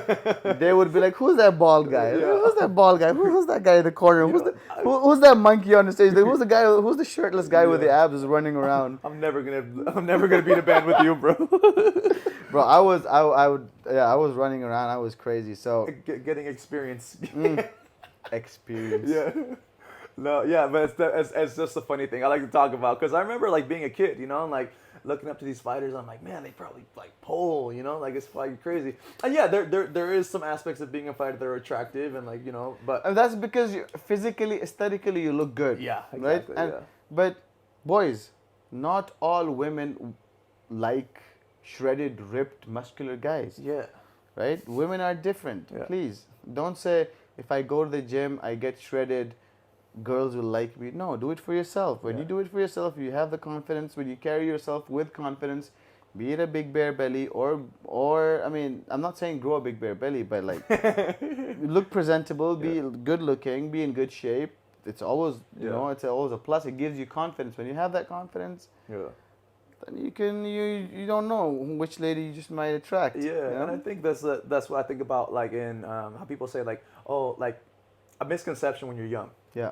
You think, oh, a girl's gonna like a nice guy, you know, Yeah. and then everyone always learns like some sort of lesson through that, like, but it's like it's not really a nice guy; it's an interesting guy. Interesting. Interesting person, like interesting personality. Yeah. So it's like hey, I'm really nice, and it's like, okay, what else do you do? Like, do you cook? Like, are you a good cook? I mean, let me break it down. I'm sorry to interrupt, but let me break this down to you. They say nice guys finish last. Yeah. So if you're a nice guy, that means you're going to be really nice, really sweet. You're going to be, like Joe Rogan said, weak and docile. Mm-hmm. That's not going to work out for you. Yeah. Right? This world needs, or this world looks up to men who are leaders. Mm-hmm. Right? Why do people look up to you and I? Because we go out there, we do stuff. Mm-hmm. Right? We're not nice to people. We hurt so many people physically and, Yeah. and emotionally. Like literally, physically, that's our job. We physically hurt people for money. Yeah. And that's why people are like, oh my God, he's so nice. Yeah. We don't do nice things, right? You know how many we bruise egos daily. Like, Every day. Yeah. Every day. Yeah. I think what people, the misconception is when you're a fighter, all of a sudden everything's gonna align. Being a fighter is gonna be one part of your personality that's gonna make you more interesting. Yeah. That's gonna give you like more character and people want to talk about. Yeah. You know, and the more things that you have about you that make you interesting, better your chances are to attracting the person that you want to attract. Yeah. It's not just a fighter and then it's raining women. Hallelujah. Like, all right. If that was the case, yeah, the world would have run out of women. Yeah. So many fighters in Thailand. All the women would have flown to Thailand and said, oh my God, all the fighters are in Thailand. Yeah. I want to go to Thailand. Yeah, that's not the case. That's not the case. Yeah, but just so you know, guys, that's just a fun question for me. You know, but the case is make a lot of money and you just might get a lot of women. Women might chase you when you have a lot of money. Yeah. You have a fat bank account. Hey, you never know. You never know. I mean, you never see a lot of girls on a fight event. You see lots and lots of girls on a yacht. Yeah. Who wanna get on a yacht at a party. Like, oh, I wanna go to that yacht. Free. Can I get a free entrance at that party on that yacht? So, own a yacht, own a big boat, throw a party. The women are You want yours. real dating advice? That's it.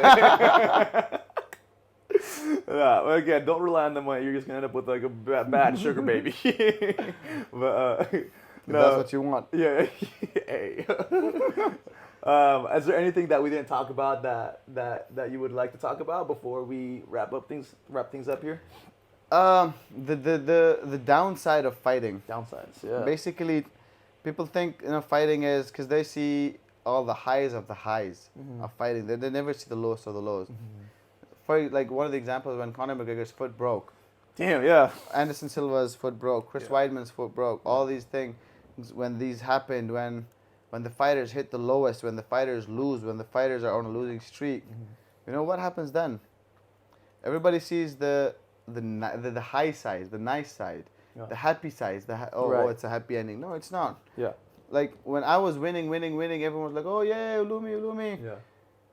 And when I started losing, people were like, oh, he's washed up, he's old, he should probably hang the gloves, and da-da-da. I was only 26, 27, 28. And people were like, oh, he should hang his gloves. I'm 32. I just won 3 fights back to back. Yeah. Right? Last year, won an MMA fight, and then end of the last year, won an MMA fight. Right now, won a Muay Thai fight. So 3 fights, 1 year, 3 fight winning streak, right? And people are like, oh my God, he's the hero of Pakistan. He's the best fighter of Pakistan, blah, blah, blah. I'm 32. No one's saying I'm old.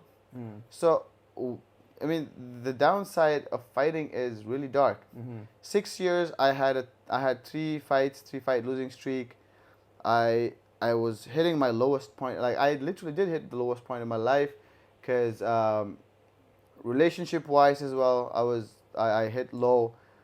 Financially, everything was just a low for me. The only positive was that I graduated. And that even wasn't a very, like, happy thing in my life. I was like, yeah, whatever, I graduated. Got done with it, thank God. Right? But then I was like, okay, now that I've graduated, now what? Yeah. I don't have a job. I have no fights. Even when I have fights, I'm losing fights. I'm not making any money. I'm not satisfied with my relationships, or like I'm not doing well with my relationship. That's a downside too. So I was in a very like super vulnerable point in my life where I hit rock bottom, and I like everyone, because I was like the rock for everyone. I was like the pillar for everyone. That everyone has a problem. Uloomi, what should I do? I have this issue. And I with a smile on my face, yeah, do this. I'm here for you. Yeah. But when I needed someone, no one was there for me because I was strong, everybody thought that, okay, he's never going to go through a problem. So when I was going through a problem, oh, come on, man up. How can you go through a problem? And I was like, really? Yeah. I'm mentally drained right now. I'm exhausted. I feel like giving up. Yeah. And there were points where I was like, is this it? Like, am I like? Is this it? Is this the end of my life? Yeah. Is this how I'm gonna go out? Am I like? Should I think of like? Should I just take my life? Or what should I do? Yeah. Because nothing was working. I was trying to do a lot of things. I was trying to get out of it too. Yeah. I was trying to get out of that mindset. Nothing was working. So many things that happened, but nothing worked out. And I was like, you know what? I don't know what to do. Yeah. So I just hung in there. Yeah. You know, the only thing is patience. Yeah. You know, they say patience is virtue, and 2 things actually. Well, the only thing that helped me was my connection with the higher being. You know, I tried to connect to God, and you know, everyone's like, oh, God. God's not up there. God's not anywhere. He's within you. Yeah. You know, when I tried to find God, I find Him within, and I was like, you know, no matter what, I'm not gonna lose faith, because in Islamic belief we say it's haram to give up hope, give up lose. So lose hope or give up on hope. So where every single time you feel like you're nowhere, we're like, that's haram. You cannot feel like you are lost. You cannot. Yes, you may be lost, but you should not give up on faith. You should not lose grip on faith. So I just hung in there. I was like, you know what? I'm in the right place at the right time. Whatever it is, it's just gonna. The good times didn't last. The bad times not gonna last either. That's why the other day I posted my story at nothing is permanent. Everything is temporary. You have the money, it's temporary. Yeah. You have it today, tomorrow it's gone. Right. Look at this cryptocurrency.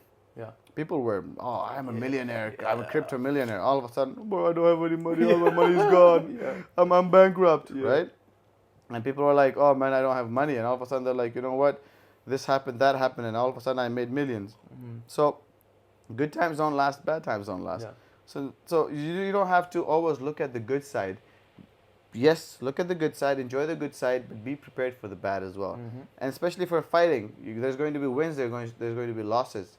Not everyone's Khabib that's going to be on a super winning streak. Not everyone's like Rod Tang, who's never going to lose. Not everyone's going to be like Conor McGregor, who's going to make his millions and billions and play in money. Rise, Yeah, but at the same time, you have to make sure that you keep your feet on the ground, your head in the sky, and just keep hustling. Yeah. That's the only thing.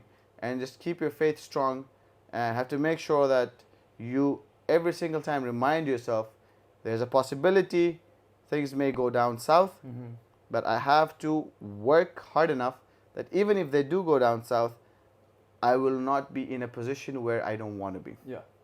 And that is the only, thing that kept me going at that point. And that is exactly how and when and why I came to Fairtex with Anita at that point. And when they gave me the sponsorship, I was like, wait a minute. I'm on my worst right now. In my worst position right now, at my most crappiest place in my career right now, and these guys are willing to sponsor me. Yeah. Which is exactly why these guys have my loyalty. And my loyalty are with Fairtex because they sponsored me and they saw the potential in me at the time when everyone was like, he's washed out. He's washed out. Like the most closest to me were like, bro, you should probably hang up the gloves. Yeah. People who today are like, we're so proud of you that you did not give up. They're like, I think we should retire. And we talk for you the betterment of your future. We're talking. You should become a coach. You'll do okay. You'll make good money. I made 5 times more money than that in one fight in only 3 minutes. Maybe not 5 times, way more than that. Yeah. Right? And then in the Matrix Fight Night fight. So just never giving up. There's going to be good, there's going to be bad, but don't give up. Yeah, I think it's really important for people who, I think a lot of people who start this have this delusional confidence that it's going to be easy or that they're going to win every fight, right? And you need that. You do. You do need to be delusional to some extent. Yep. Now, I'm one of the people that's like, dude, nothing's ever going to go wrong. You tell me about a risk. I'm like, ignorance is bliss. I don't want to know, But I've gone through my own streak of injuries. I've been out 13 months now since my last fight. Yeah, so I understand now that's like, in a way, I prepared for this. Yeah. So even when you start and you think you're the best in the world, you have all the potential, you have every tool that you have or whatever, community, coach, skill set, business, everything. If you have all that, even then you have to be prepared just in case. Like, even if it's in the back of your mind, in the beginning, prepare for hard times. Yep. Because hard times will come. I hope they don't. And if someone listens to this and they never have hard times, dude, hats off to you. God bless you. Yeah. And I'm not gonna be mad at that because I wish that could have been me. Yeah. But you do need to prepare to some extent mentally. Have a good community, have a good core group, people you can count on, because if hard times do come, you need to be prepared for them. For sure. Yeah. For sure. Just like it's like a natural disaster like you have like your spare food, your spare water, or whatever. That's the same thing for when tough times come. Better safe than sorry. Yeah. Better safe than sorry. Exactly. Yeah. Because with fighting, it's unpredictable. Yeah. You never know what's gonna happen. We always think we're gonna win. So does the other guy. Man, even I'll give an example of my last fight. The guy thought he was boxing with me and he was doing good. Yeah. I got in a clinch, I clipped him with one shot, and I was like, oh, I'm winning. And then he starts getting back at me. Yeah. And now he's thinking that he's winning. And then I throw the low kicks and now I won. Yeah. So it's back and forth, but you never know what's gonna happen, right? Yeah. So everyone's thinking, oh, I just won. Oh, I just won. I was celebrating. I was ready to jump on the ropes and celebrate. And I had the victory Gangnam style dance in my head. What am I going to do when he's not going to get out off of the floor? Like 10 G's and I'm going to do this. Yeah. And then the guy gets up like a zombie and looks at me in my face and I'm like, what? Yeah. What? And he gives me the ass beating of my life. Yeah. Right? And 2 rounds, he whips me straight and he thinks, oh, I'm taking this home. Yeah. And then when he starts eating those low kicks, he's like, oh shit, what just happened to me? Right. Right? So you never know. So yeah, I mean, you have a perfectly solid point there. Yeah, no, definitely, man. Well, I appreciate you coming on. Thanks, Where sir. can people find you? Your social media, plug all your channels. We'll definitely link it in the description as well. But where can people find you if they want to hear more about you, fights, and all that? So many, but mostly on Instagram. It's Uloomi, Uloomi. Very simple. I did not buy the handle. My name is pretty unique, so you can. I mean, no one else has that name, so no one has used that name. Thank you so much for that. Whoever has not used my name. Social medias are Facebook, Instagram, YouTube, and TikTok, Twitter, Snapchat. I'm everywhere. It's Uloomi or Uloomi Karim or Uloomi Karim official. Just type in Uloomi and you'll find me everywhere. Yeah. All right, brother. Appreciate you coming on. Appreciate the time, man. Thank you, This has been sir. a good one.